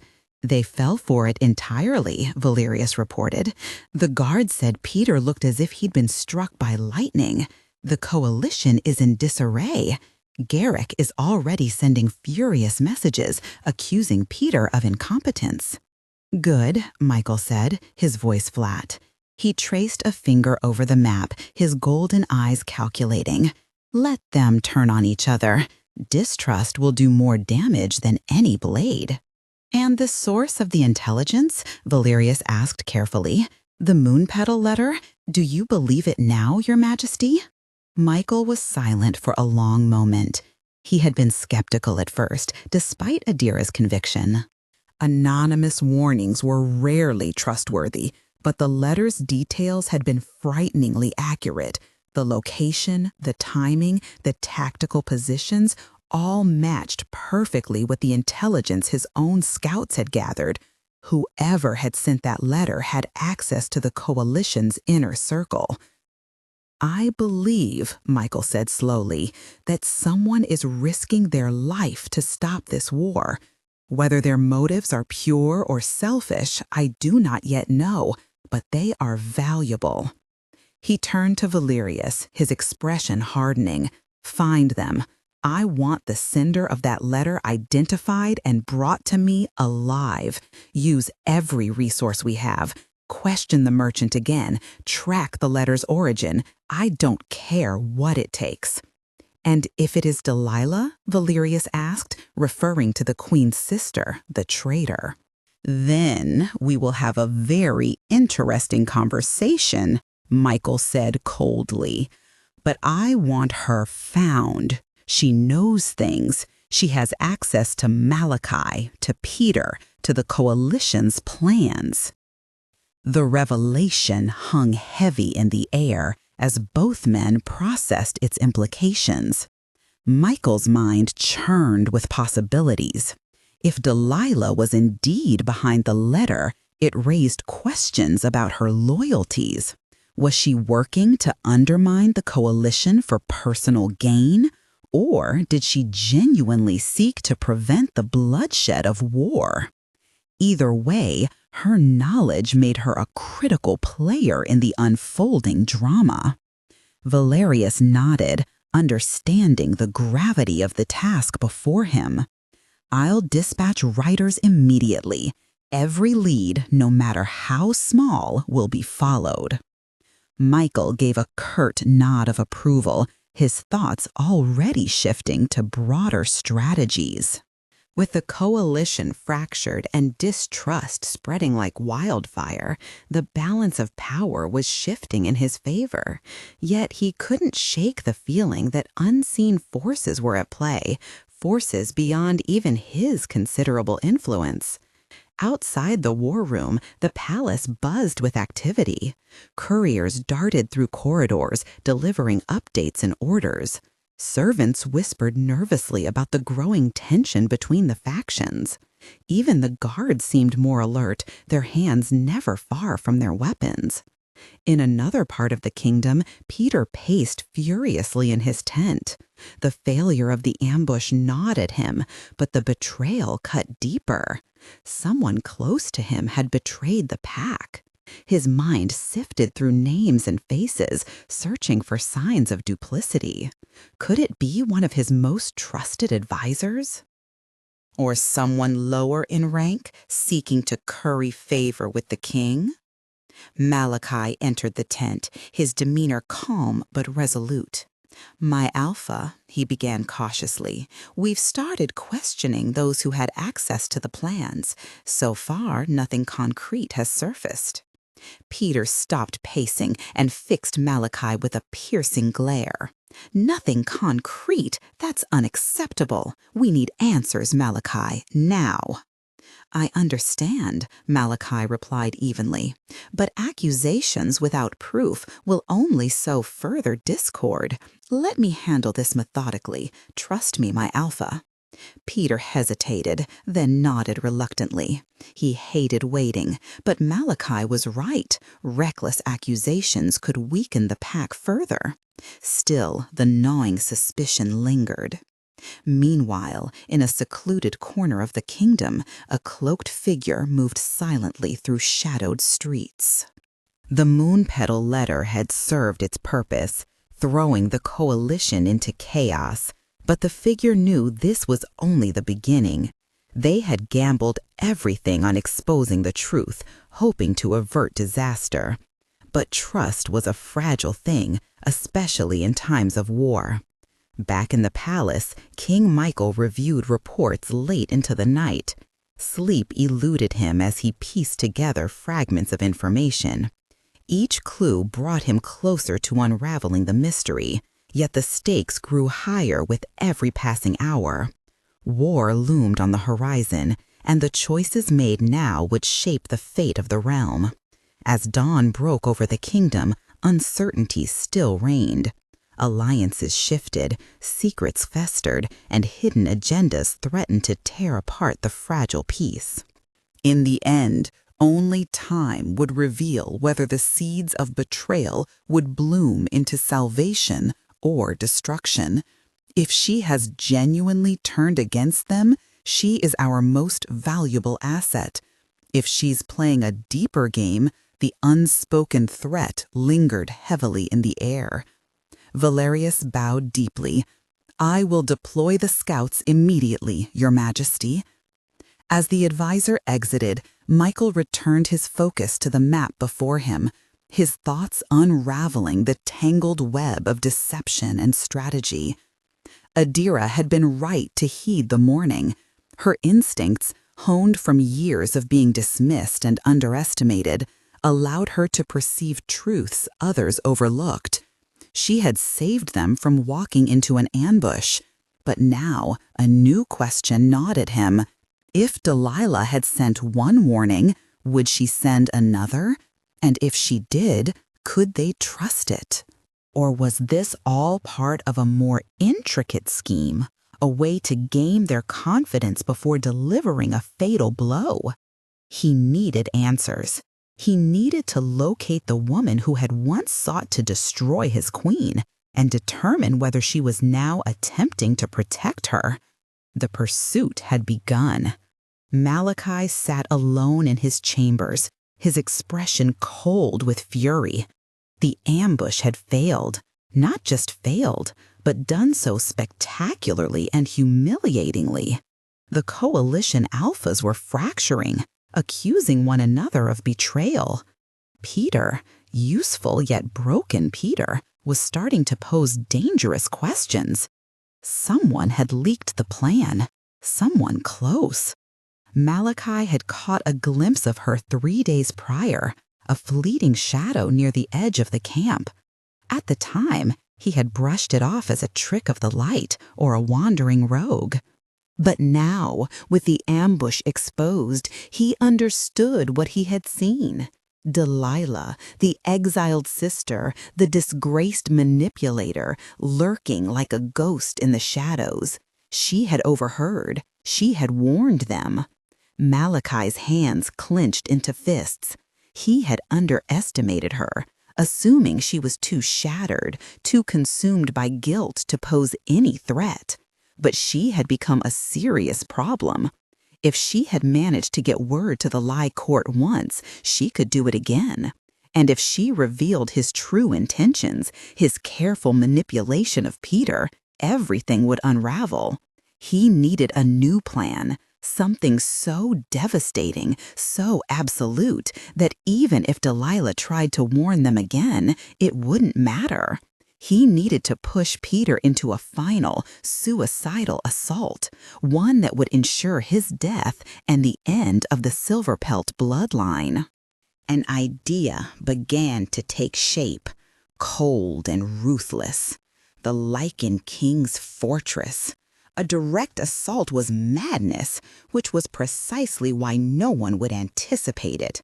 If Malachi could convince Peter that the king was vulnerable, that the recent intelligence leak meant the king would lower his guard, believing the coalition broken, it could work. Yes, it might succeed. He rose, smoothing his robes, and made his way to Peter's chambers. He found the young alpha staring out the window, his face gaunt, his eyes hollow. The void was consuming him, just as Malachi had planned. "My alpha," Malachi said softly, his voice warm with feigned concern. "We were betrayed," Peter replied, his voice empty. "Someone sold us out." Malachi approached slowly, his movements deliberate. "I share your pain, my lord." Betrayal cuts deep, especially when it comes from those we trust.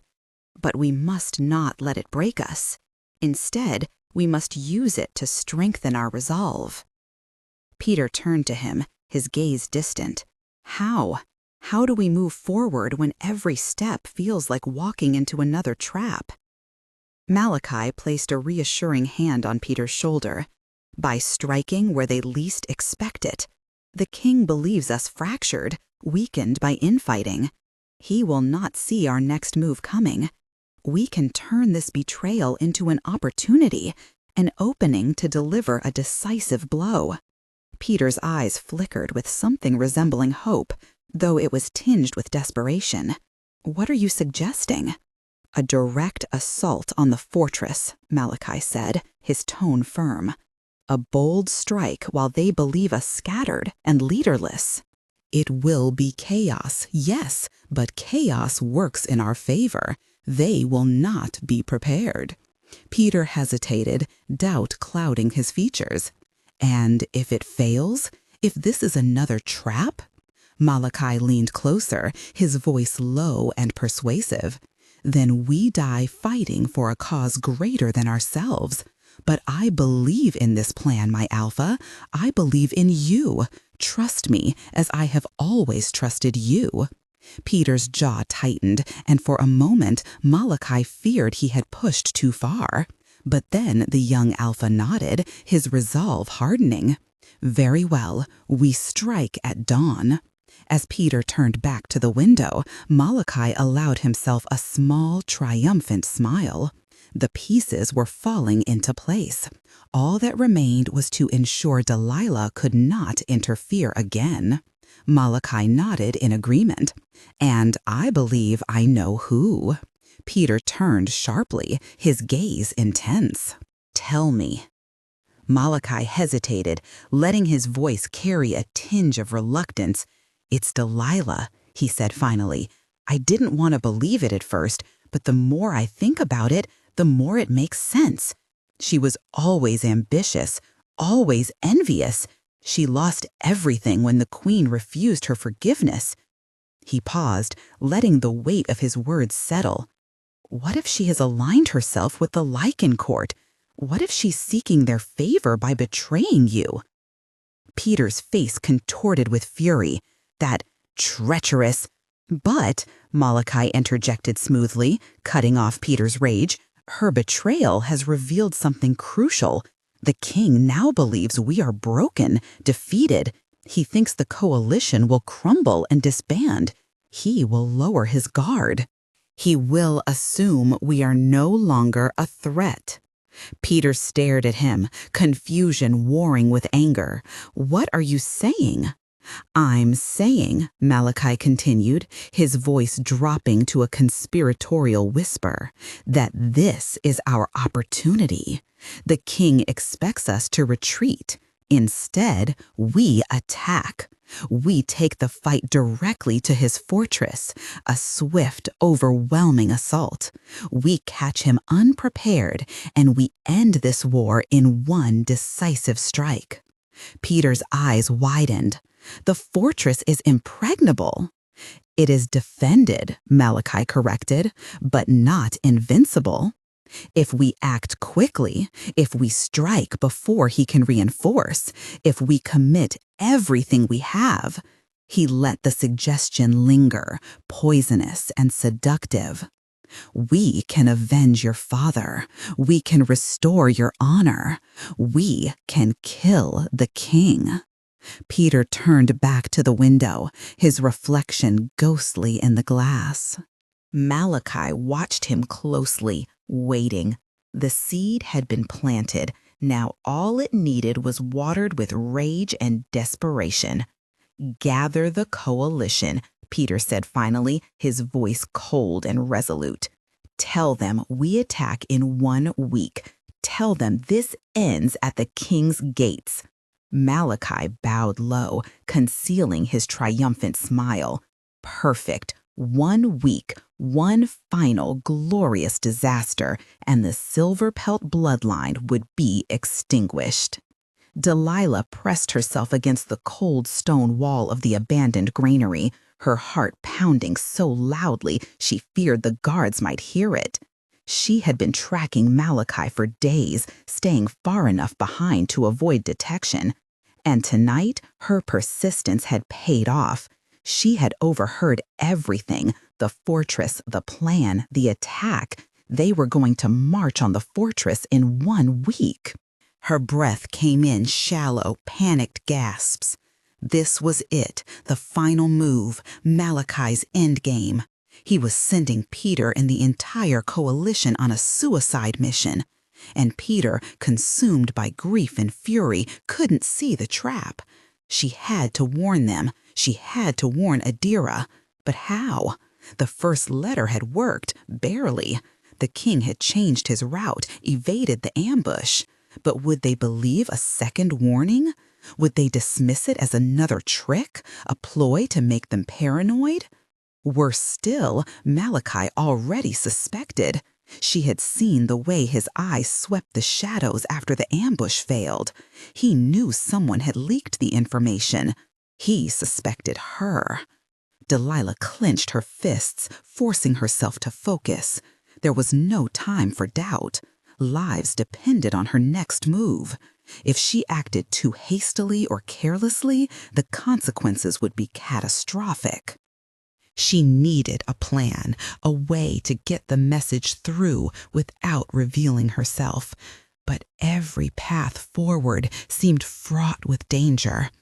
As she slipped out of the granary and into the night, her mind raced.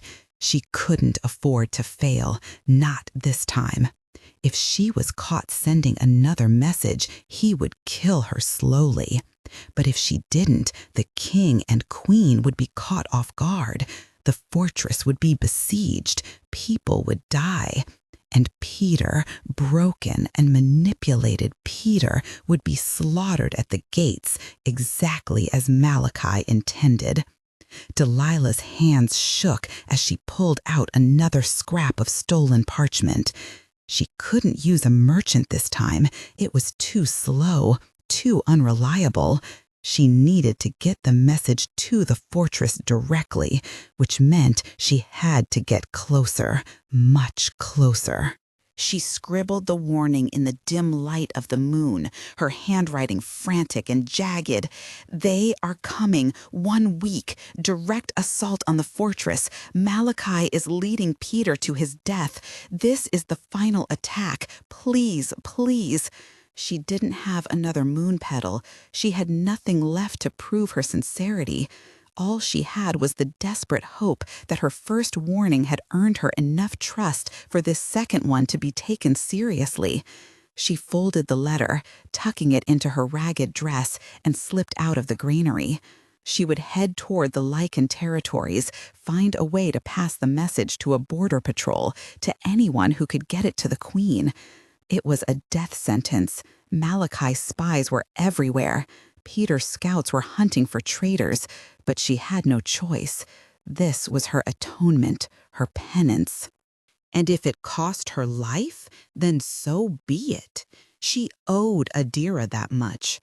She owed the world that much after all the pain she had caused. Delilah pulled her hood over her face and disappeared into the dark forest, running toward the one place she had sworn never to return, the Lycan King's lands. 2 days. Delilah had been traveling for 2 days, keeping to the shadows, avoiding the main roads, surviving on stolen scraps and stream water. She was close now. She could smell the change in the air, the sharp ozone scent of Lycan territory. The border was less than a mile away. If she could just reach a patrol, hand them the letter, and disappear back into the wilderness, maybe, just maybe, she could survive this.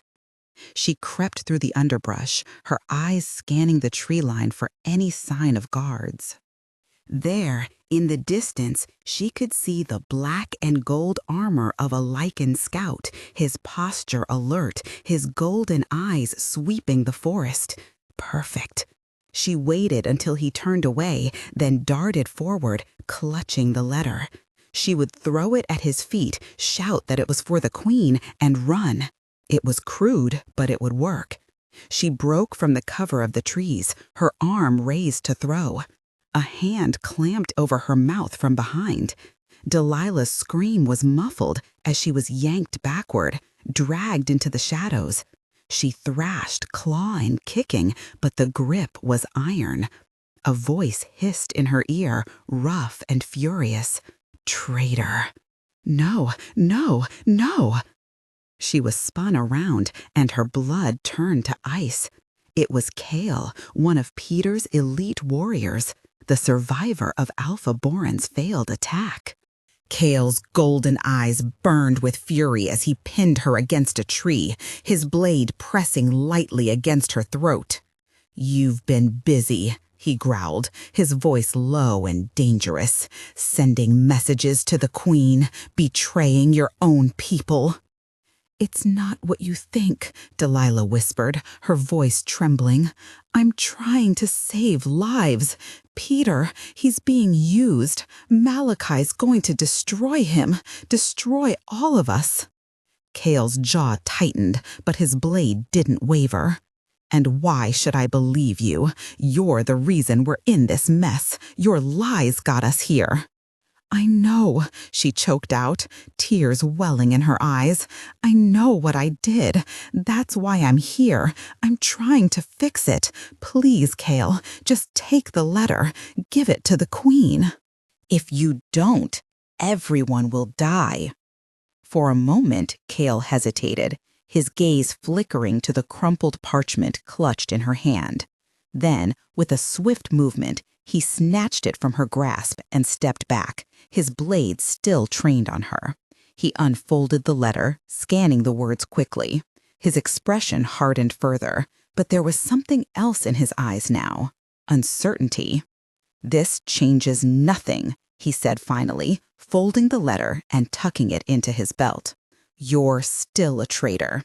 If I see you again, I won't hesitate to kill you." Delilah nodded, relief flooding through her despite the threat. "Thank you," she whispered. "Don't thank me yet," Cale snapped. "If this is a trick, if even one word of this is false, I'll make sure you regret it." Without another word, he turned and melted back into the forest, leaving Delilah alone in the shadows. She sank to her knees, her body trembling with exhaustion and fear. It wasn't over, not by a long shot. But she had done what she could. Now all she could do was wait and pray that her warning would be enough. As dawn broke over the horizon, Delilah rose to her feet and began retracing her steps, heading deeper into the wilderness. She knew she couldn't stay near the border. Cale's presence meant Peter's forces were closing in. She had to keep moving, keep running until the storm passed, or until it consumed her entirely. The days blurred together as she pushed herself to the brink of collapse, her mind replaying every mistake, every betrayal, every moment of weakness that had led her here. She thought of Peter, of the man he had once been before Malachi twisted him into a puppet. She thought of Adira, of the trust she had shattered and the lives she had endangered. And she thought of herself, the girl she used to be, the woman she might have become if she hadn't chosen the path of least resistance. But regrets wouldn't save her now. Only action could. On the 5th day, as she huddled beneath a rocky overhang to escape the rain, she heard the distant sound of horns. The deep, resonant notes echoed through the forest, carrying a message she couldn't decipher, but understood instinctively. The battle had begun. Delilah clenched her fists, her heart pounding in her chest. She wanted to run toward the sound, to throw herself into the fray and fight for redemption, but she knew she couldn't. She wasn't a warrior. She was a ghost, haunting the edges of a war she had helped create. Instead, she stayed where she was, listening to the clash of steel and the cries of the dying carried on the wind. Each sound cut deeper than any blade, a reminder of the lives she had failed to protect. When the horns fell silent hours later, she didn't move. She simply sat there, staring at the ground, waiting for the inevitable. Footsteps approached, slow and deliberate. Delilah didn't look up. She already knew who it was. Delilah, a familiar voice said softly. She lifted her head, meeting the golden eyes of Queen Adira herself. The queen's expression was unreadable, her armor streaked with dirt and blood. Behind her stood a small group of Lycan soldiers, their faces grim. "You warned us," Adira said finally. "Your message saved countless lives. We were ready for them." Delilah swallowed hard, her throat dry. "And Peter?" she asked, though she already feared the answer. Adira's gaze softened, but only slightly. "He's alive, barely. Malachi is dead." Relief washed over Delilah, followed immediately by guilt. She had played her part, but the cost had been high, too high. "What happens now?" she asked quietly. "That depends on you," Adira replied. "You can stay here, face judgment for your crimes, or you can leave, start over somewhere far from here. But know this, if you choose to stay, there will be consequences." Delilah nodded, her decision made long before the question was asked. "I'll stay," she said firmly. "I owe it to everyone I've hurt to make things right." Adira studied her for a long moment, then gave a single nod. "Very well. But remember, Delilah, trust is earned, not given. Don't expect forgiveness easily." "I don't," Delilah whispered. As the queen turned and walked away, Delilah remained where she was, the weight of her choices pressing down on her like a stone. She didn't deserve redemption, but she would fight for it anyway. For the first time in years, she felt something other than fear or regret. Purpose. His face contorted with fury, and from the shadows of the trees emerged 3 more wolves, their silver pelts gleaming faintly in the dim light. Their eyes burned with a primal hunger as they surrounded her. "We've been hunting you for days," Kyle growled, his claws piercing her arm. "Malachi was right. You're the leak. You betrayed us to the king." "No!" Delilah gasped, struggling against his grip. "You don't understand. Malachi is the real traitor. He's using Peter. Her words were cut short as Kyle struck her across the face, the metallic taste of blood filling her mouth. "Quiet. We're taking you back. Malachi wants you alive, for now." They began dragging her away from the border, back toward the coalition camp. Panic surged through Delilah, her vision swimming as fear tightened its grip. If they brought her to Malachi, it would mean certain death, and the warning she carried would never reach the fortress. The king and queen would be caught unprepared, and Peter would die. Everything she had worked so hard to atone for would crumble into nothingness. Summoning every ounce of strength, she screamed, her voice raw and desperate. "Help! Please, someone help me!" Her plea was directed at the Lycan scout watching from the distance. The scout's head snapped around, golden eyes locking onto her. Then chaos erupted. A commanding howl tore through the air, deep and resonant. The scout wasn't alone. 6 Imperial guards emerged from the shadows, encircling Kyle and his warriors in a lethal ring. Kyle froze, his hold on Delilah faltering. The lead guard stepped forward, a tall, silver-haired Lycan with ancient, icy eyes. His voice was calm, yet authoritative. "Release the woman by order of King Michael." Kyle's face paled. "She's a traitor to her pack," he spat. "She is under the king's protection," the guard interrupted sharply. "Release her, now." Hesitation flickered across Kyle's face as his warriors looked to him for direction. Delilah saw the moment of choice flash in his eyes, run or fight. He chose poorly. With a snarl, he lunged at the lead guard, but didn't make it 3 steps. The Lycan moved with supernatural speed, his claws slicing through the air.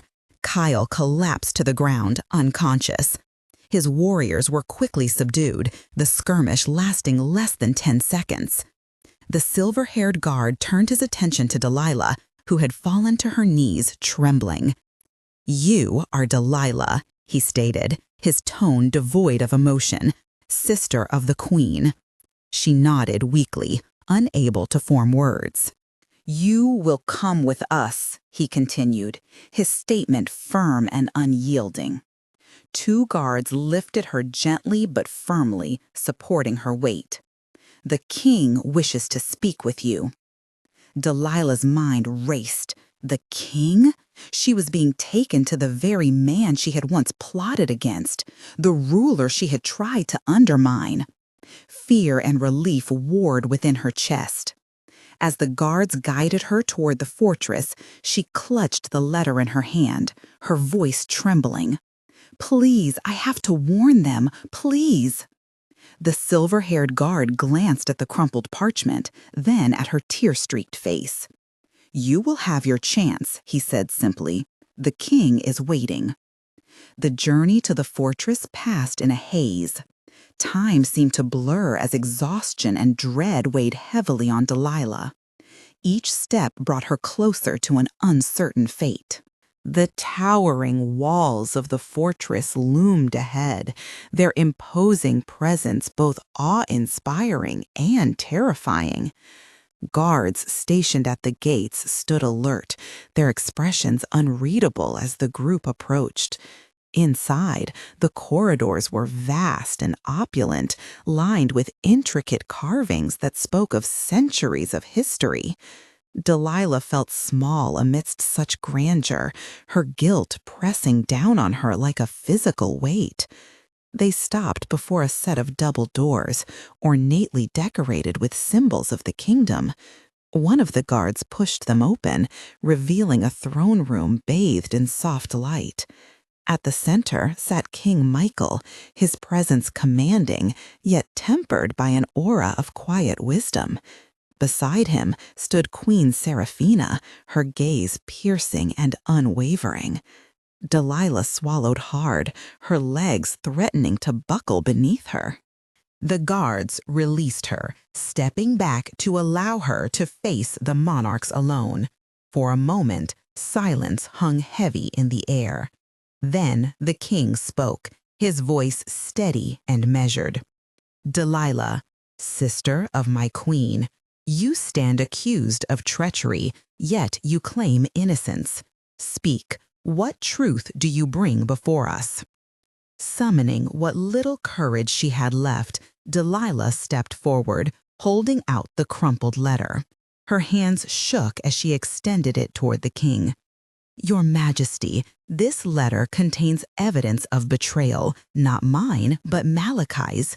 He seeks to manipulate your son, Prince Peter, to seize power. I fled to deliver this warning, knowing full well the risk it entailed." The king accepted the letter, scanning its contents with a furrowed brow. When he finished, he exchanged a glance with the queen. The room remained silent, the tension palpable. Finally, the king rose from his throne, descending the steps until he stood mere feet away from Delilah. "You have placed yourself in great peril to deliver this message," he said, his tone softer now. "Why, after all you have done, Why seek to aid us now? Tears welled in Delilah's eyes as she met his gaze. Because I failed once, I let pride and ambition cloud my judgment, and innocent lives paid the price. I cannot undo the past, but I can try to protect those who still have a future worth fighting for.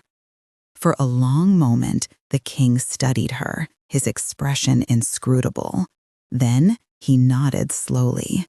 Your actions today may yet redeem you, Delilah, but know this: trust must be earned, not given freely. You will remain here under our watchful eye until we determine where your true loyalties lie. Relief washed over her, though tempered by the knowledge that her trial was far from over. As the guards escorted her to a chamber within the fortress, Delilah allowed herself a small measure of hope. Perhaps, just perhaps, she could find forgiveness, not only from others, but from herself.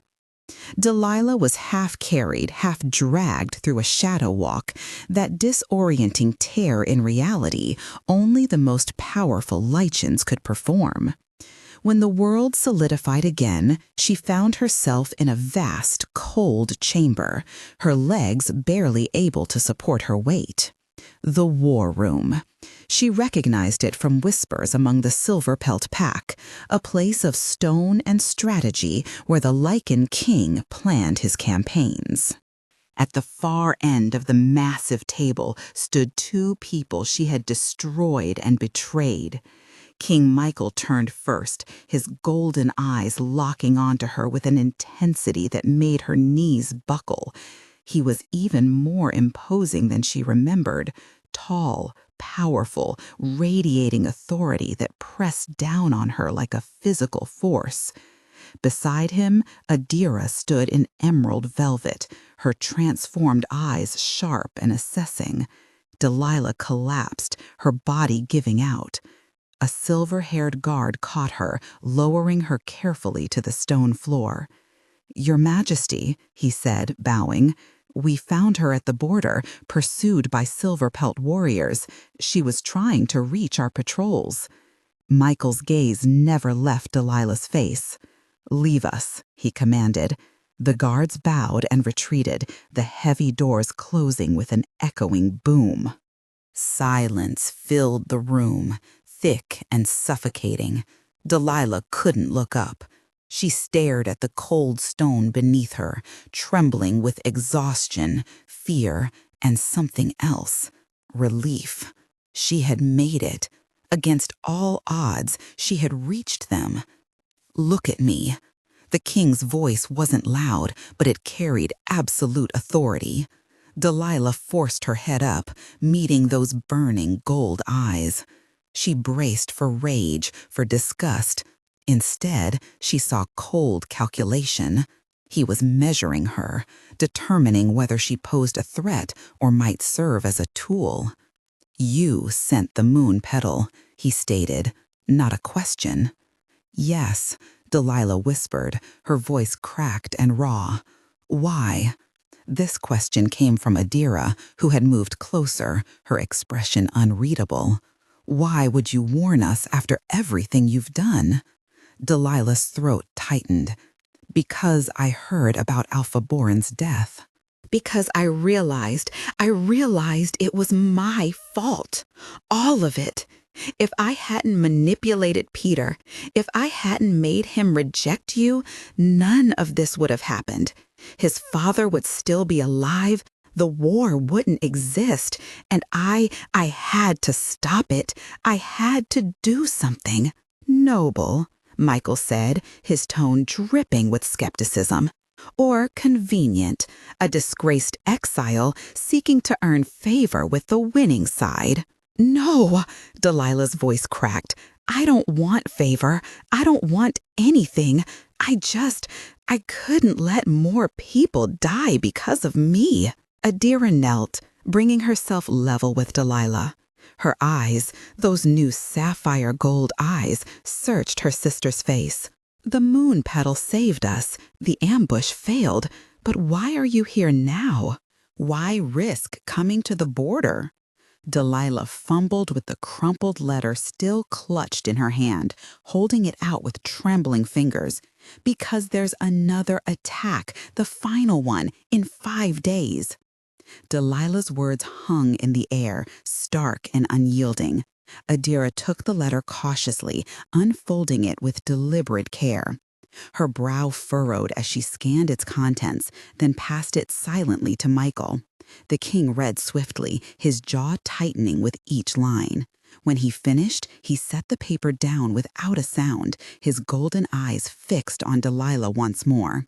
"This changes nothing," he said finally, his voice low and measured. "Even if your warning is genuine, even if we prepare for this assault, it doesn't erase what you've done."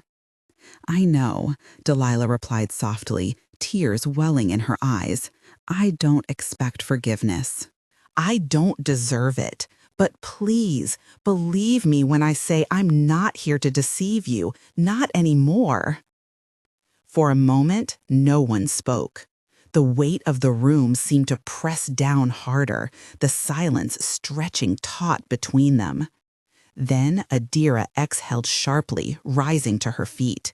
"She's telling the truth," she said, surprising even herself with the conviction in her voice. "I can feel it. Whatever she was before, she isn't lying now." Michael glanced at her sharply, his expression unreadable. "Feelings aren't proof, Adira. You know that better than anyone." "And yet, they're all we have sometimes," Adira countered, her tone firm. "If she wanted to betray us again, why come here? Why not stay hidden? Or worse, why not lead the silver pelt straight to our gates?" The king considered this, his gaze flickering back to Delilah. She sat hunched on the floor, fragile and exposed, her trembling hands clasped tightly together. There was no defiance in her posture, no trace of guile, only desperation and perhaps redemption. "Very well," Michael said after a long pause. "We'll act on your information, but understand this, you're under constant watch. One misstep, one hint of betrayal, and you won't live to see the next sunrise." Delilah nodded fervently. Thank you both." Adira extended a hand, helping Delilah to her feet.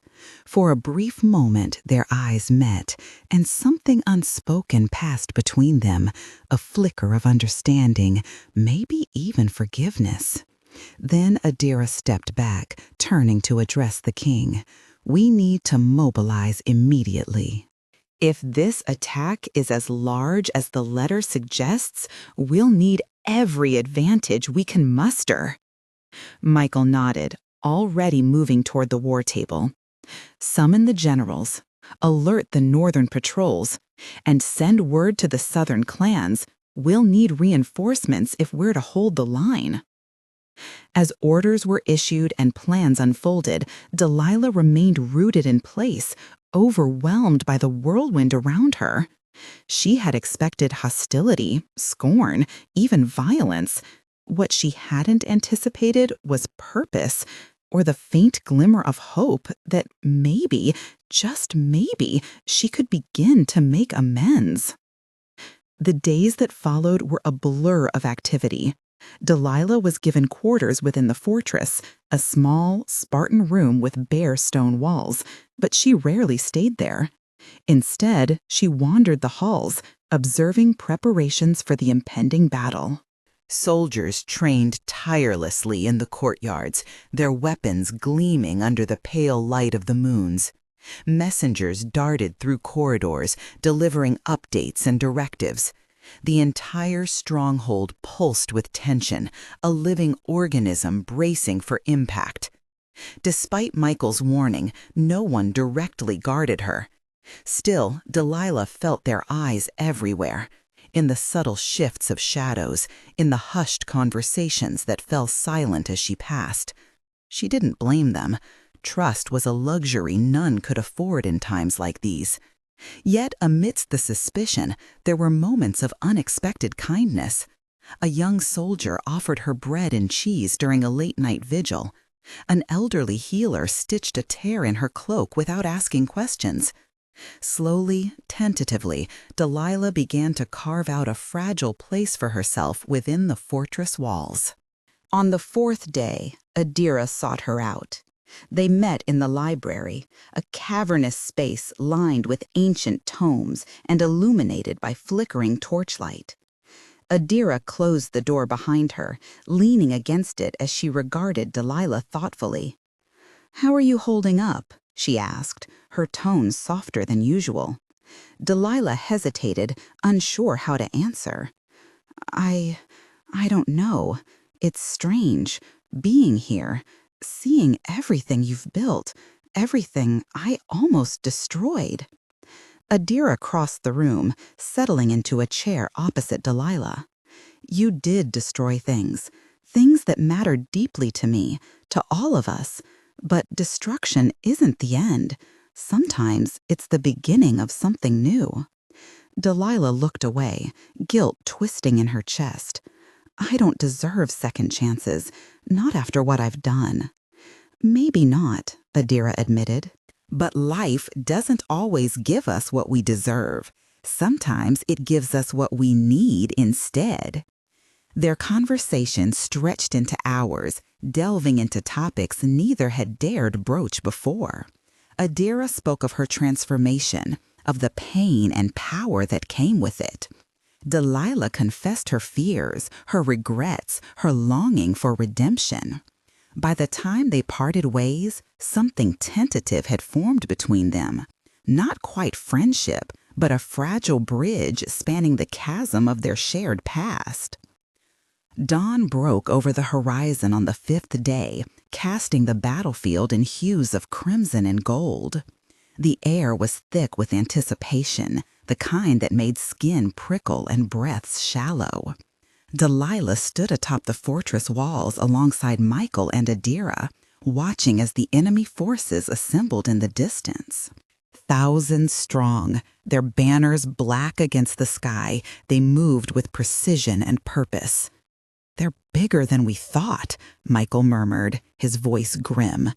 "But not invincible," Adira added, her transformed eyes glowing faintly. "We've faced worse." Delilah said nothing, her heart pounding in her chest. Below, the defenders prepared for the onslaught. Archers taking positions, swordsmen forming ranks, healers readying supplies. Among them were faces Delilah had come to recognize over the past days. Faces she now cared about. Faces she couldn't bear to lose. As the first wave of attackers surged forward, horns blaring and weapons flashing, Delilah clenched her fists, forcing herself to watch. She owed them that much, to witness the consequences of her actions, to stand witness to the fight she had helped ignite. The battle raged for hours, ebbing and flowing like a storm-tossed sea. Losses mounted on both sides, the ground slick with blood and ash. Yet, slowly, steadily, the defenders gained ground, their resolve unyielding. When the dust finally settled, the fortress still stood. Bodies littered the field, but victory belonged to the Lycans.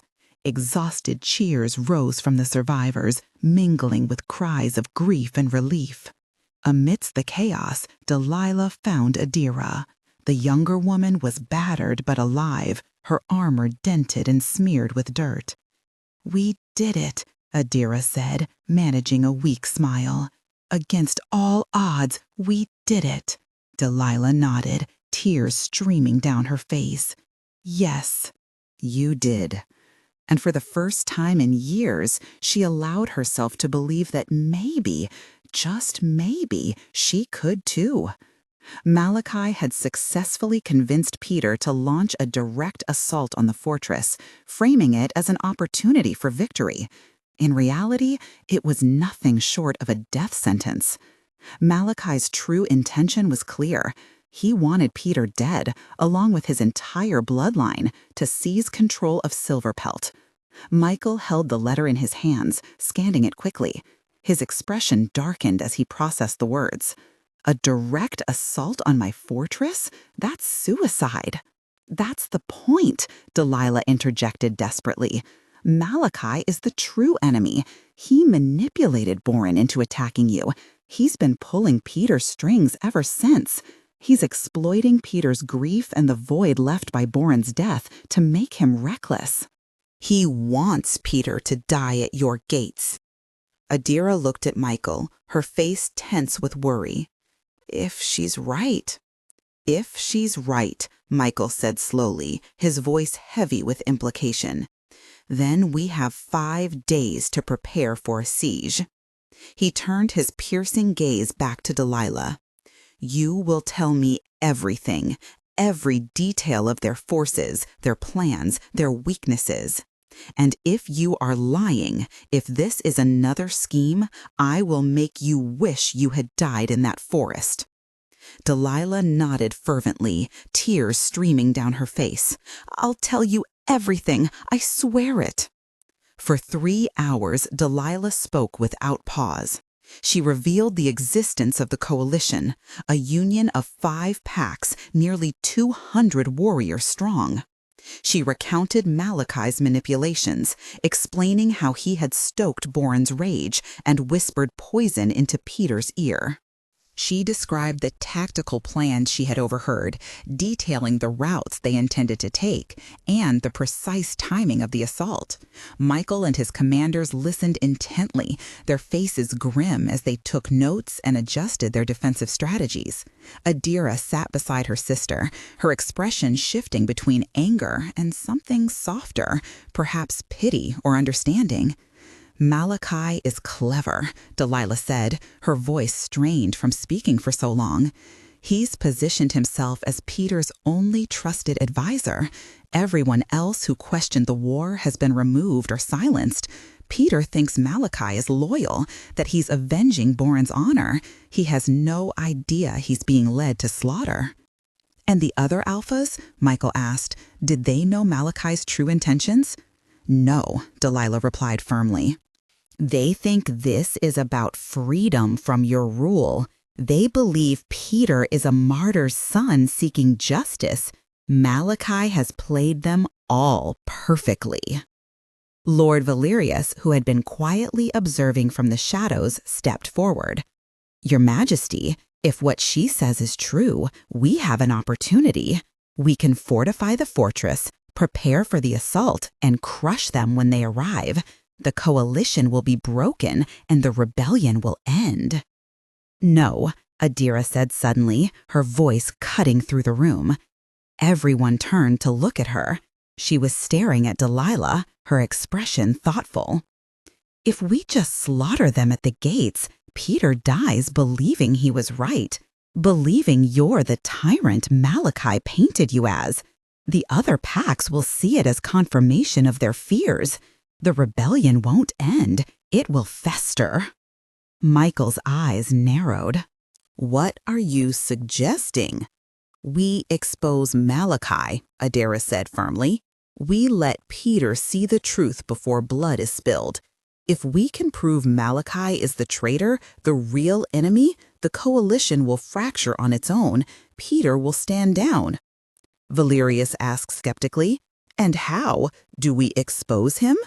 Delilah lifted her head, a desperate hope flaring in her chest. There's a beta in the Silver Pelt pack. His name is Garrett. He's old, loyal to the pack, not to Malachi. He's been suspicious for weeks. If someone could reach him, give him proof, he might be able to get through to Peter. Michael considered this, his expression unreadable. You're asking me to trust a member of the pack that declared war on me? Adira said quietly. I'm asking you to give Peter a chance. He's broken, manipulated, but he's not evil. If we can show him the truth, we can end this without more death. The king looked at his queen, and something passed between them, a silent conversation, a shared understanding. Finally, he nodded. We have 5 days. Valerius, send a covert team to locate this Garrett.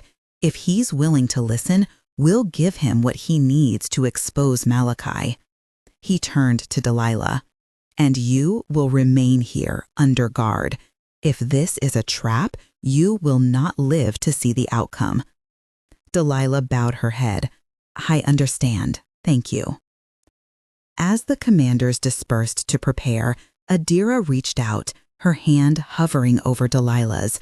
She didn't touch her, but the gesture was there, tentative, uncertain, but real. "You're trying," Adira said softly. "I see that." Delilah looked up at her sister, tears blurring her vision. "I'm so sorry, Addie." "For everything." Adira's expression was complicated. Pain, anger, and something fragile. "I know," she whispered. Then she stood and walked away, leaving Delilah alone with her guards and her guilt. 400 meters away, in the war camp of the Vengeance Coalition, Peter paced his tent like a caged wolf. 3 days until the assault. 3 days until he would finally face the king who had destroyed his life. The void in his chest was a roaring inferno now, feeding on his rage, his grief, his desperate need for vengeance. A soft knock interrupted his spiraling thoughts. "Enter," he growled. It was Garrett, an old beta who had served his father for decades. The elder wolf looked haggard, his face lined with worry. In his hands he held a sealed letter, the parchment yellowed and worn. "Alpha Peter," Garrett said, his voice trembling. I need you to read this." Peter snatched the letter, his patience thin. "What is it?" Garrett replied. "It's from Elder Rothgar. He died 2 months ago. You remember?" Peter cut him off impatiently. "We thought it was his heart." Garrett hesitated, then said, "He was poisoned. This is his deathbed confession. He gave it to me before he died, made me swear not to open it unless I suspected treachery." Peter's blood ran cold. He broke the seal, unfolding the parchment.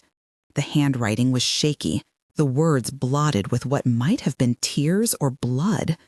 "Peter, if you are reading this, Garrett's suspicions were correct. I was poisoned by Malachi. He came to me 3 days ago, demanding I support his plan to manipulate your father into attacking the Lycan King. I refused. I told him it was madness, that Boren was being blinded by grief. Malachi smiled and offered me tea. By the next morning, I could not stand. By the next evening, I knew I was dying.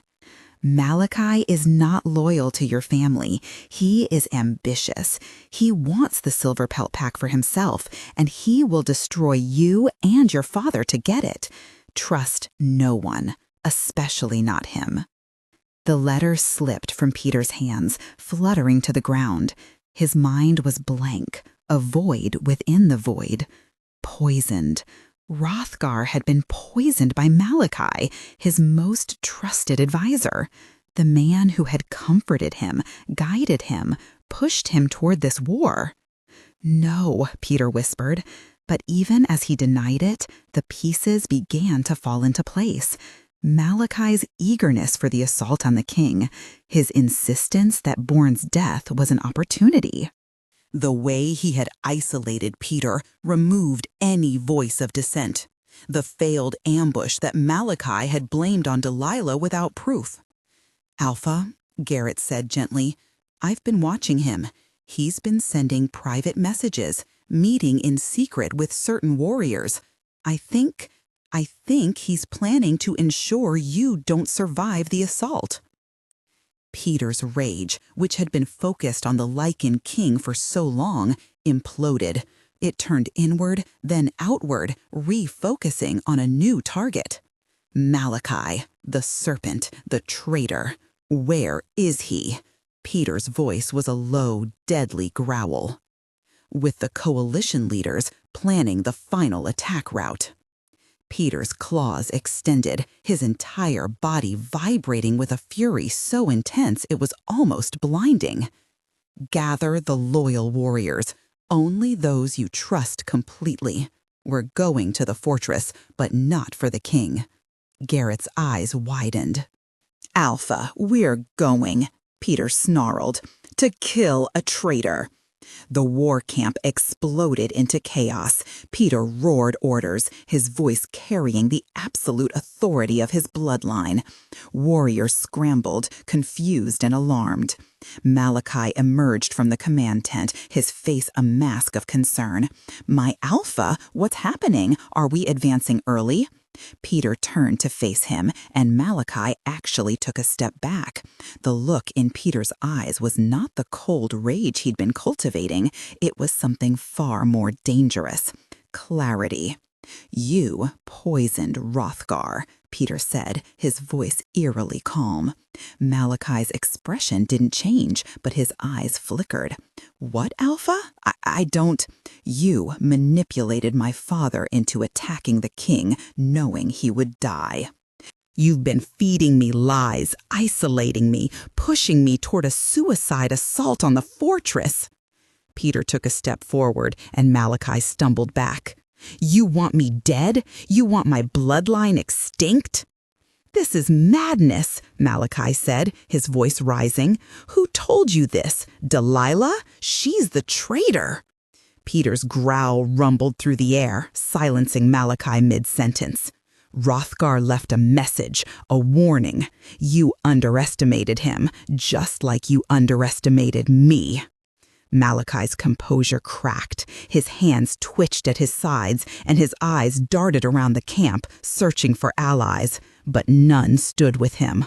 The warriors Garrett had gathered formed a tight circle around Peter, their loyalty unshakable. You think you can take everything from me? Peter continued, his voice rising with each word. My father, my pack, my life. You think you can twist my grief into a weapon against me? Malachi's lips curled into a sneer, his facade crumbling.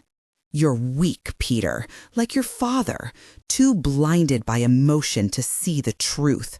The Lycan King would have crushed us eventually. I was saving us. Saving yourself, Peter spat. You wanted power, you wanted control, and you were willing to sacrifice everyone, my father, my pack, even me, to get it. Malachi's sneer deepened. And what will you do now, Alpha? Kill me? Without me, you have no plan, no strategy. You'll walk into that fortress blind and die anyway. Peter's jaw tightened. For a moment, doubt flickered in his chest. But it was fleeting. He thought of Hrothgar's words, of his father's sacrifice, of the lives lost because of Malachi's treachery. He thought of the pack, waiting for him to lead them, not to destruction, but to justice. I don't need your plans, Peter said, his voice steady. I have something stronger, loyalty, truth, and the will to do what's right. Malachi lunged, his claws flashing, but Peter was faster. He sidestepped the attack, grabbing Malachi by the throat and slamming him to the ground. The traitor gasped for air, his eyes wide with panic. You've played your last game, Peter growled. With one swift motion, he ended Malachi's life. The camp fell silent. The warriors stared at Peter, their faces a mix of shock and relief. Garrett stepped forward, placing a hand on Peter's shoulder. What now, Alpha? Garrett asked quietly. Peter straightened, his gaze fixed on the distant fortress. Now we fight. Not for vengeance, not for ambition, for honor. For the pack. As they prepared to march, Peter felt a strange calm settle over him. The weight of betrayal still lingered, but it no longer controlled him.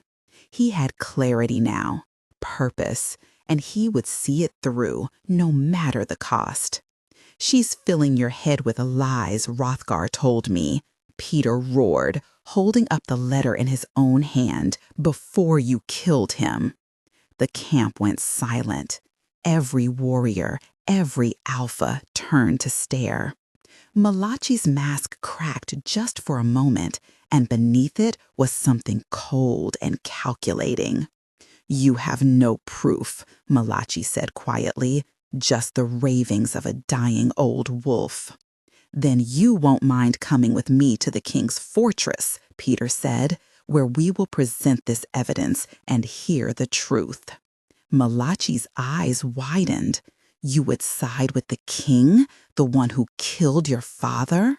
"My father," Peter said, his voice breaking, "was sent to his death by you." He turned to the assembled warriors. "We ride to the fortress, not to attack, to seek justice. The real enemy is here among us." Some warriors hesitated, looking between Peter and Malachi. But Garrett and the older loyal members stepped forward, forming a protective circle around their alpha. The northern alpha, Garrick, who had been listening, approached slowly. "You expect us to believe this?" Garrick demanded.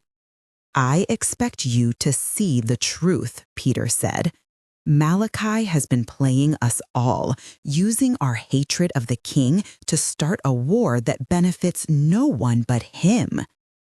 Malachi's facade finally shattered. He snarled, his eyes flashing with rage. "You fool! You weak, pathetic!" He lunged, not at Peter, but toward the edge of the camp, attempting to flee. He didn't make it. Peter moved with the speed of his wolf, tackling Malachi to the ground. They rolled, claws flashing, but Peter's rage was absolute. He pinned the elder wolf, his hand around his throat. "You killed my father," Peter snarled. "You destroyed my life." "And for what? Power?" Malachi laughed, a choked, desperate sound. "You were always weak, just like him. The Silver-Pelt pack deserves better than your pathetic bloodline." His words cut off as Peter's claws dug deeper. But Peter didn't kill him, not yet. He hauled Malachi to his feet, his grip iron. "You will face justice in front of the king, in front of everyone." He turned to his warriors. "We ride now, and we end this the right way." The Lycan fortress loomed in the distance, a mountain of black stone and ancient power. The coalition army, 200 strong, marched in formation, but this was not an assault. Weapons were sheathed, claws were retracted. They approached under a white banner of parley. On the fortress walls, archers tensed. The Imperial Guard formed defensive lines. King Michael stood at the battlements, his golden eyes scanning the approaching force. Beside him, Adira gripped the stone railing, her heart hammering. "They're not attacking," she whispered.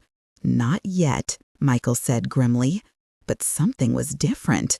The formation was wrong, too orderly, too controlled. And at the front, Peter himself led the march, dragging a bound figure. The army halted 50 yards from the gates. Peter stepped forward alone, his voice carrying across the field. "King Michael, I seek parley. I bring a prisoner, a traitor." Michael's eyes narrowed. This was unexpected. He glanced at Adira, who nodded. They descended from the walls, emerging through the massive gates with a retinue of guards. Delilah was brought as well, flanked by 2 Lycans, her face pale but determined. Peter saw her and froze. His expression twisted with a complicated mix of rage and confusion. But then he focused on Michael, pulling his prisoner forward.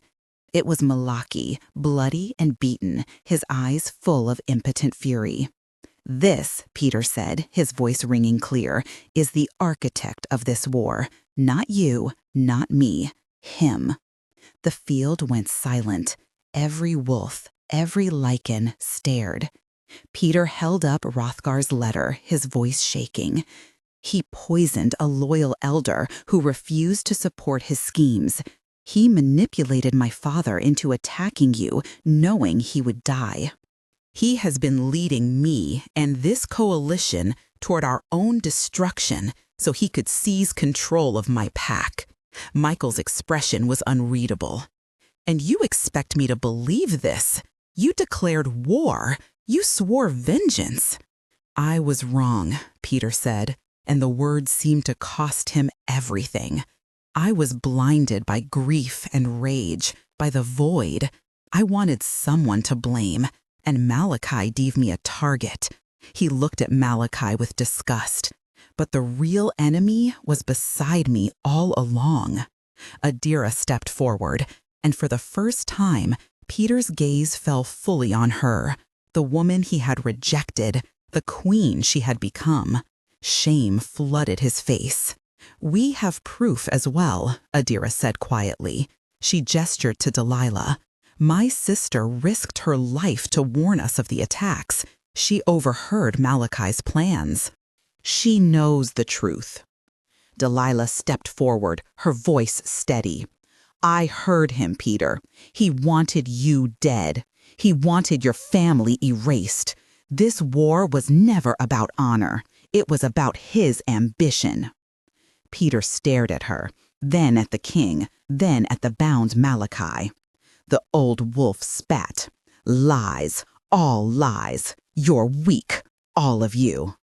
Peter's rage, which had been burning for weeks, finally found its true target. Without hesitation, Peter released Malachi, shoving him to the ground. The old wolf tried to scramble away, but Peter was on him, his claws flashing in the pale sunlight. The strike was brutal, precise, and final. Malachi's head rolled across the blood-soaked earth. The coalition warriors gasped. The Lycan guards tensed, but Peter stood over the body, his chest heaving, holding Malachi's severed head aloft. His voice, when he spoke, was clear and absolute.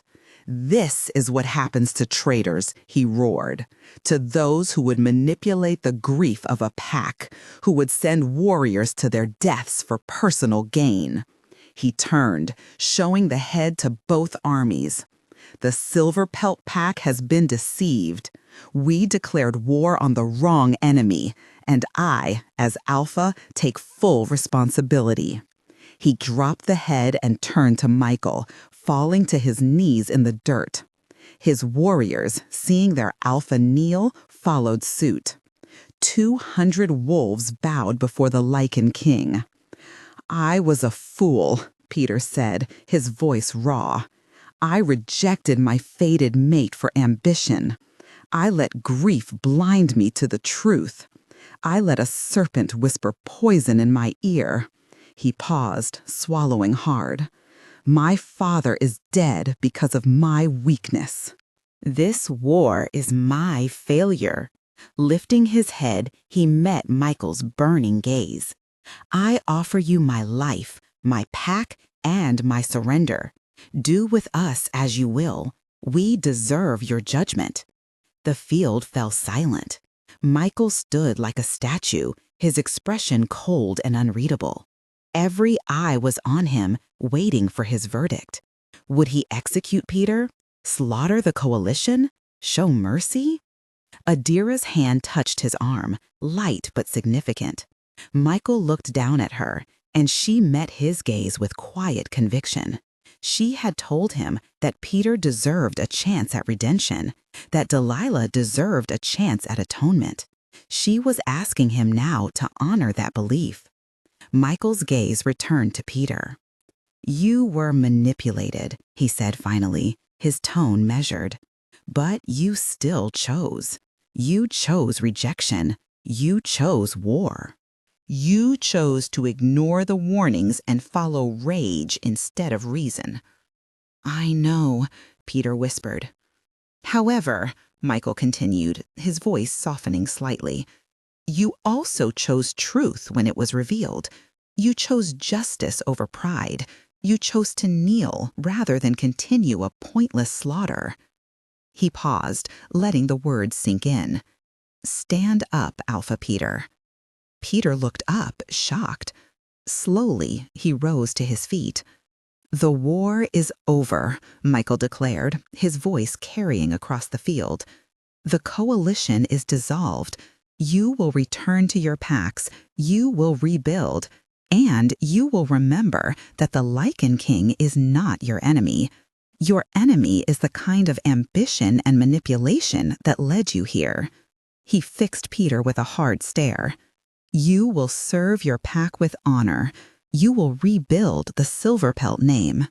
And if you ever raise a weapon against my court again, there will be no mercy, no second chances. Do you understand?" "Yes, Your Majesty," Peter said, his voice thick with emotion. "I understand, and I am grateful." Michael nodded curtly. He turned to Delilah, who stood trembling. "You risked your life to atone. You saved lives with your warnings. You are pardoned fully." Delilah collapsed, sobbing with relief. Adira moved to her sister, kneeling beside her, and for the first time since the trial, she touched Delilah's hand. It was tentative, fragile, but it was forgiveness. The king's justice was done. The coalition dispersed slowly, the Alphas returning to their territories with shame and relief in equal measure. Peter remained, sitting in a guest chamber of the fortress that felt more like a gilded cage. He had been given food, clean clothes, and time to process the whirlwind of truth that had shattered his world. Malachi was dead. His father's true killer was gone. Peter sat alone, staring at the floor, the weight of everything pressing down on him. He thought about his father, the man he had idolized and failed to protect. He thought about Delilah, the mate he had wronged so deeply. He thought about the lives lost in the war he had fueled. Each memory was a wound, fresh and raw, but they were also lessons. He vowed silently to carry them forward, to rebuild not just his pack, but himself.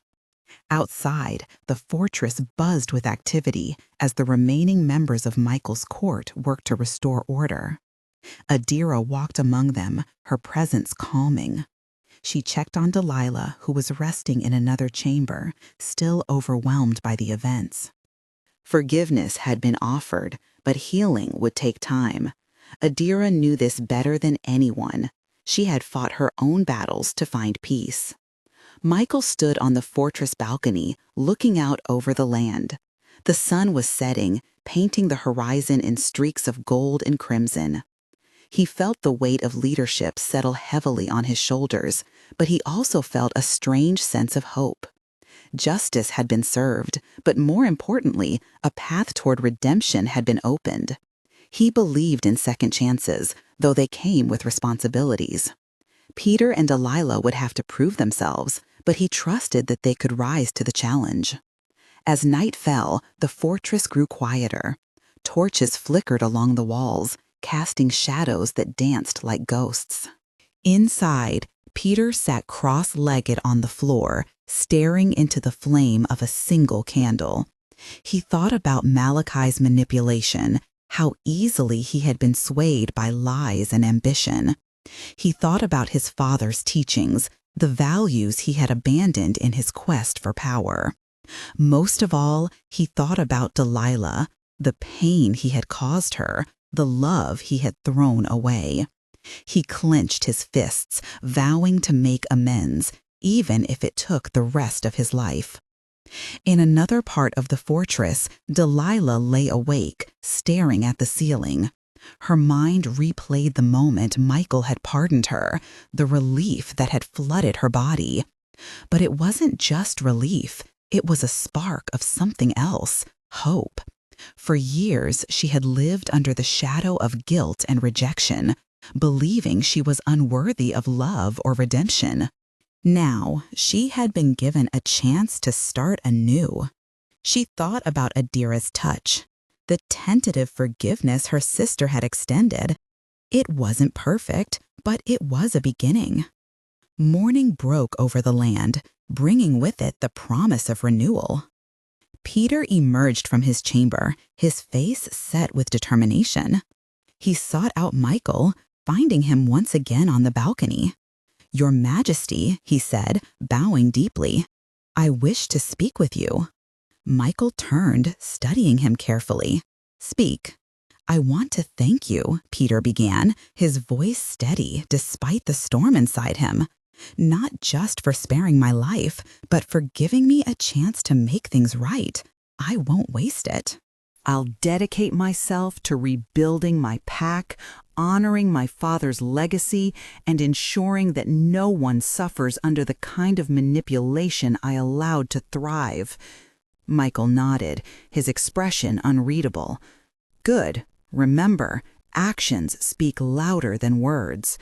"I understand," Peter replied, "and I will prove myself to you and to my people."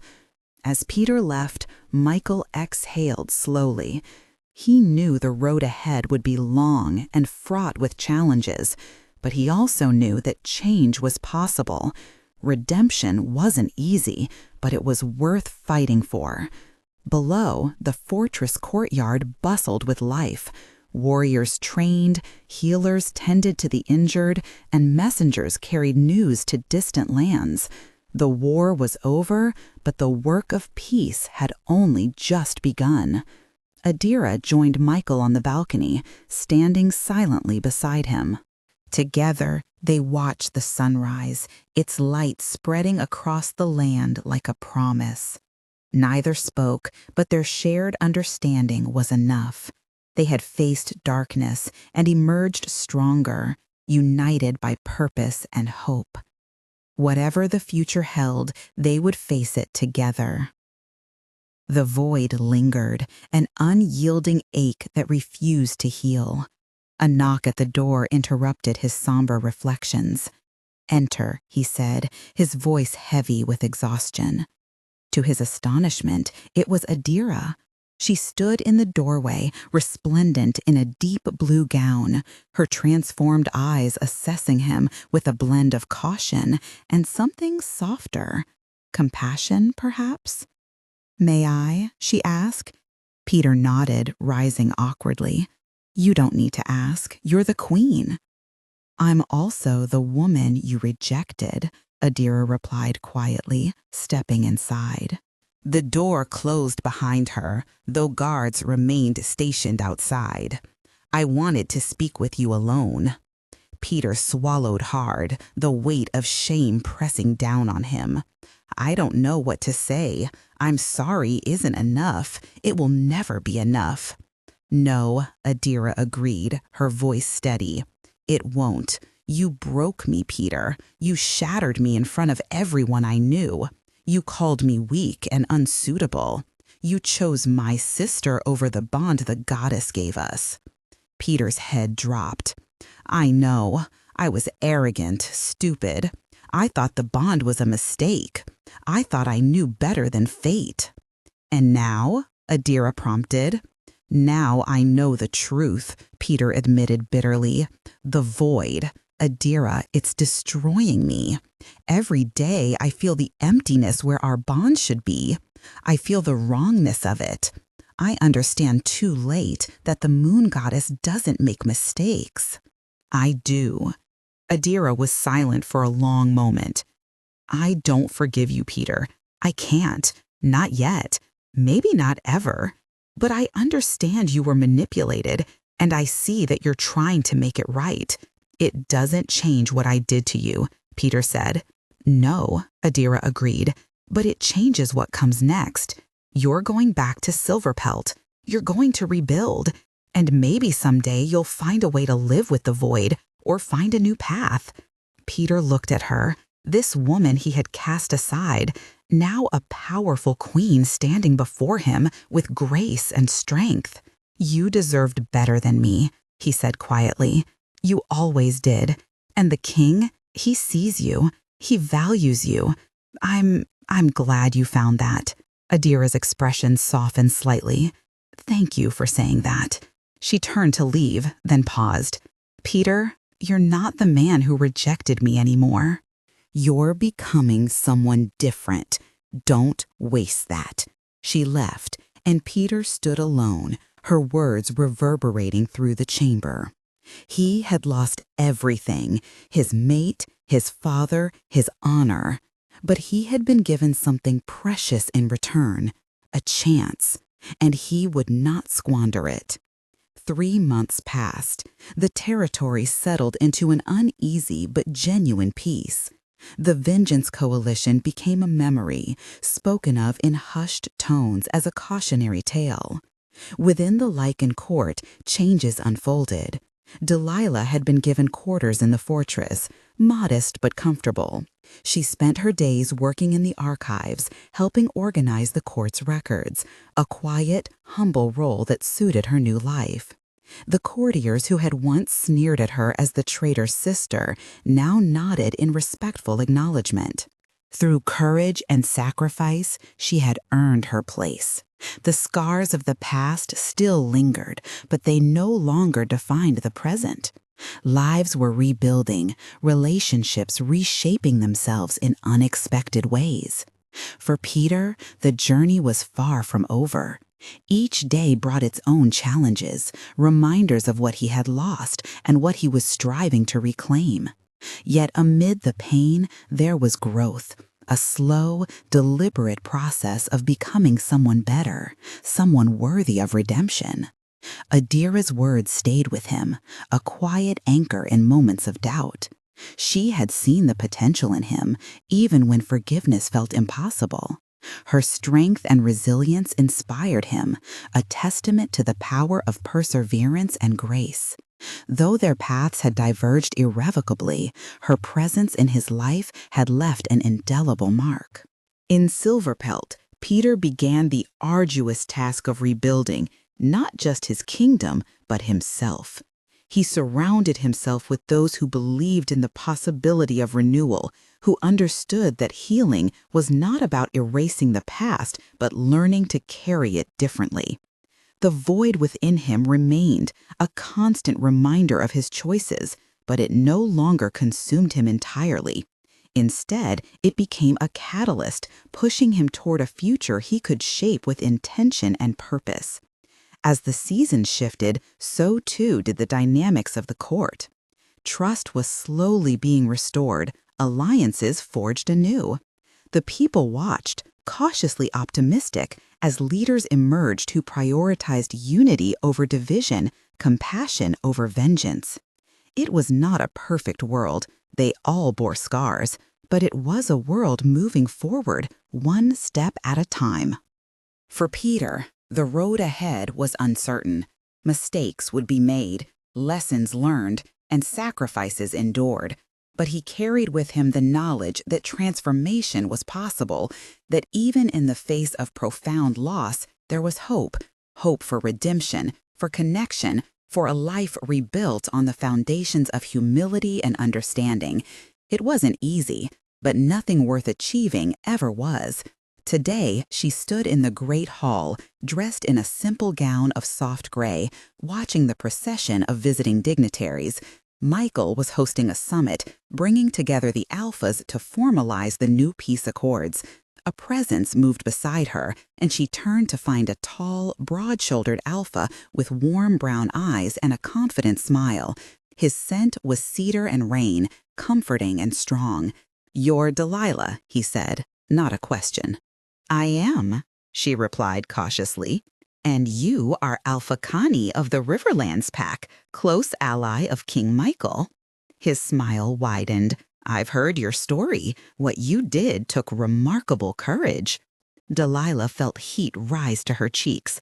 "I was atoning for my mistakes." "Most people don't atone," Kanye said. "They make excuses. You risked everything." His gaze was warm, approving. "That's the mark of true strength." Before Delilah could respond, a sudden, overwhelming sensation crashed over her. A pull, a scent, a bone-deep recognition. Her breath caught, and from the way Kanye's eyes widened, he felt it too. The bond, a fated mate bond. "You," Kenya whispered, wonder in his voice. "Me," Delilah breathed. Across the hall, Adira watched with tears in her eyes, her hand clasped in Michael's. Her sister, broken and exiled, had found her second chance, her true mate. In a quiet corner, Peter also watched. He had come to the summit as a loyal alpha, rebuilt and humbled. And as he turned to leave, he saw her, a young woman with striking violet eyes, the daughter of a Lycan lord. Their eyes met, and the world shifted. A new bond, a true bond, a second chance at destiny. The moon goddess in her infinite wisdom had granted them all new beginnings. 1 year later, the grand clearing of the Lycan court was transformed. Silver banners hung from ancient trees, and thousands of candles cast a warm, ethereal glow. The annual claiming ceremony, now hosted by King Michael and Queen Adira, had become a symbol of unity and hope across all territories. Adira stood beside Michael on the raised platform, watching as wolves and lichens gathered in harmony. The changes she had brought to the court, mercy, wisdom, and compassion, had reshaped its culture. She was no longer the frightened Omega thrust into power. She was a queen, beloved and respected. "Are you ready?" Michael murmured, his hand warm on her waist. "I am," Adira said, smiling. The first claiming was announced. Alpha stepped forward, his face radiant with joy. Beside him, Delilah walked with quiet grace, her gray gown replaced with ceremonial white. When Kanye marked her before the assembly, binding them as true mates, the crowd erupted in celebration. Adira felt tears slip down her cheeks. Her sister, redeemed and loved. It was more than she had ever hoped for. The second claiming followed. Peter, now a respected alpha of the rebuilt Silverpelt pack, stepped forward with Lady Sansa, daughter of Lord Valerius. Their bond had been uncovered months ago, an authentic connection that astonished everyone, including Peter. When he marked her, his expression revealed a side of Adira she had never seen. The emptiness within him, though not entirely mended, had been replaced with purpose and love. As the ceremony unfolded, Michael drew Adira near, whispering, "You made this possible. You showed them compassion and granted them another chance. Look at what they've become." Adira gently corrected him, resting her head on his chest. "We did this, together." The moon ascended high above the clearing, casting a silvery glow over the festivities. The past, rejection, betrayal, and war, was finally behind them. Ahead lay a future radiant with potential, fortified by bonds of loyalty and love. The Lycan Queen had brought more than justice to her people. She had delivered hope. In the radiance of the claiming ceremony, surrounded by those who were once adversaries but now allies, Adira realized that her journey from a rejected Omega to a formidable queen had been worthwhile despite every painful step along the way. The end.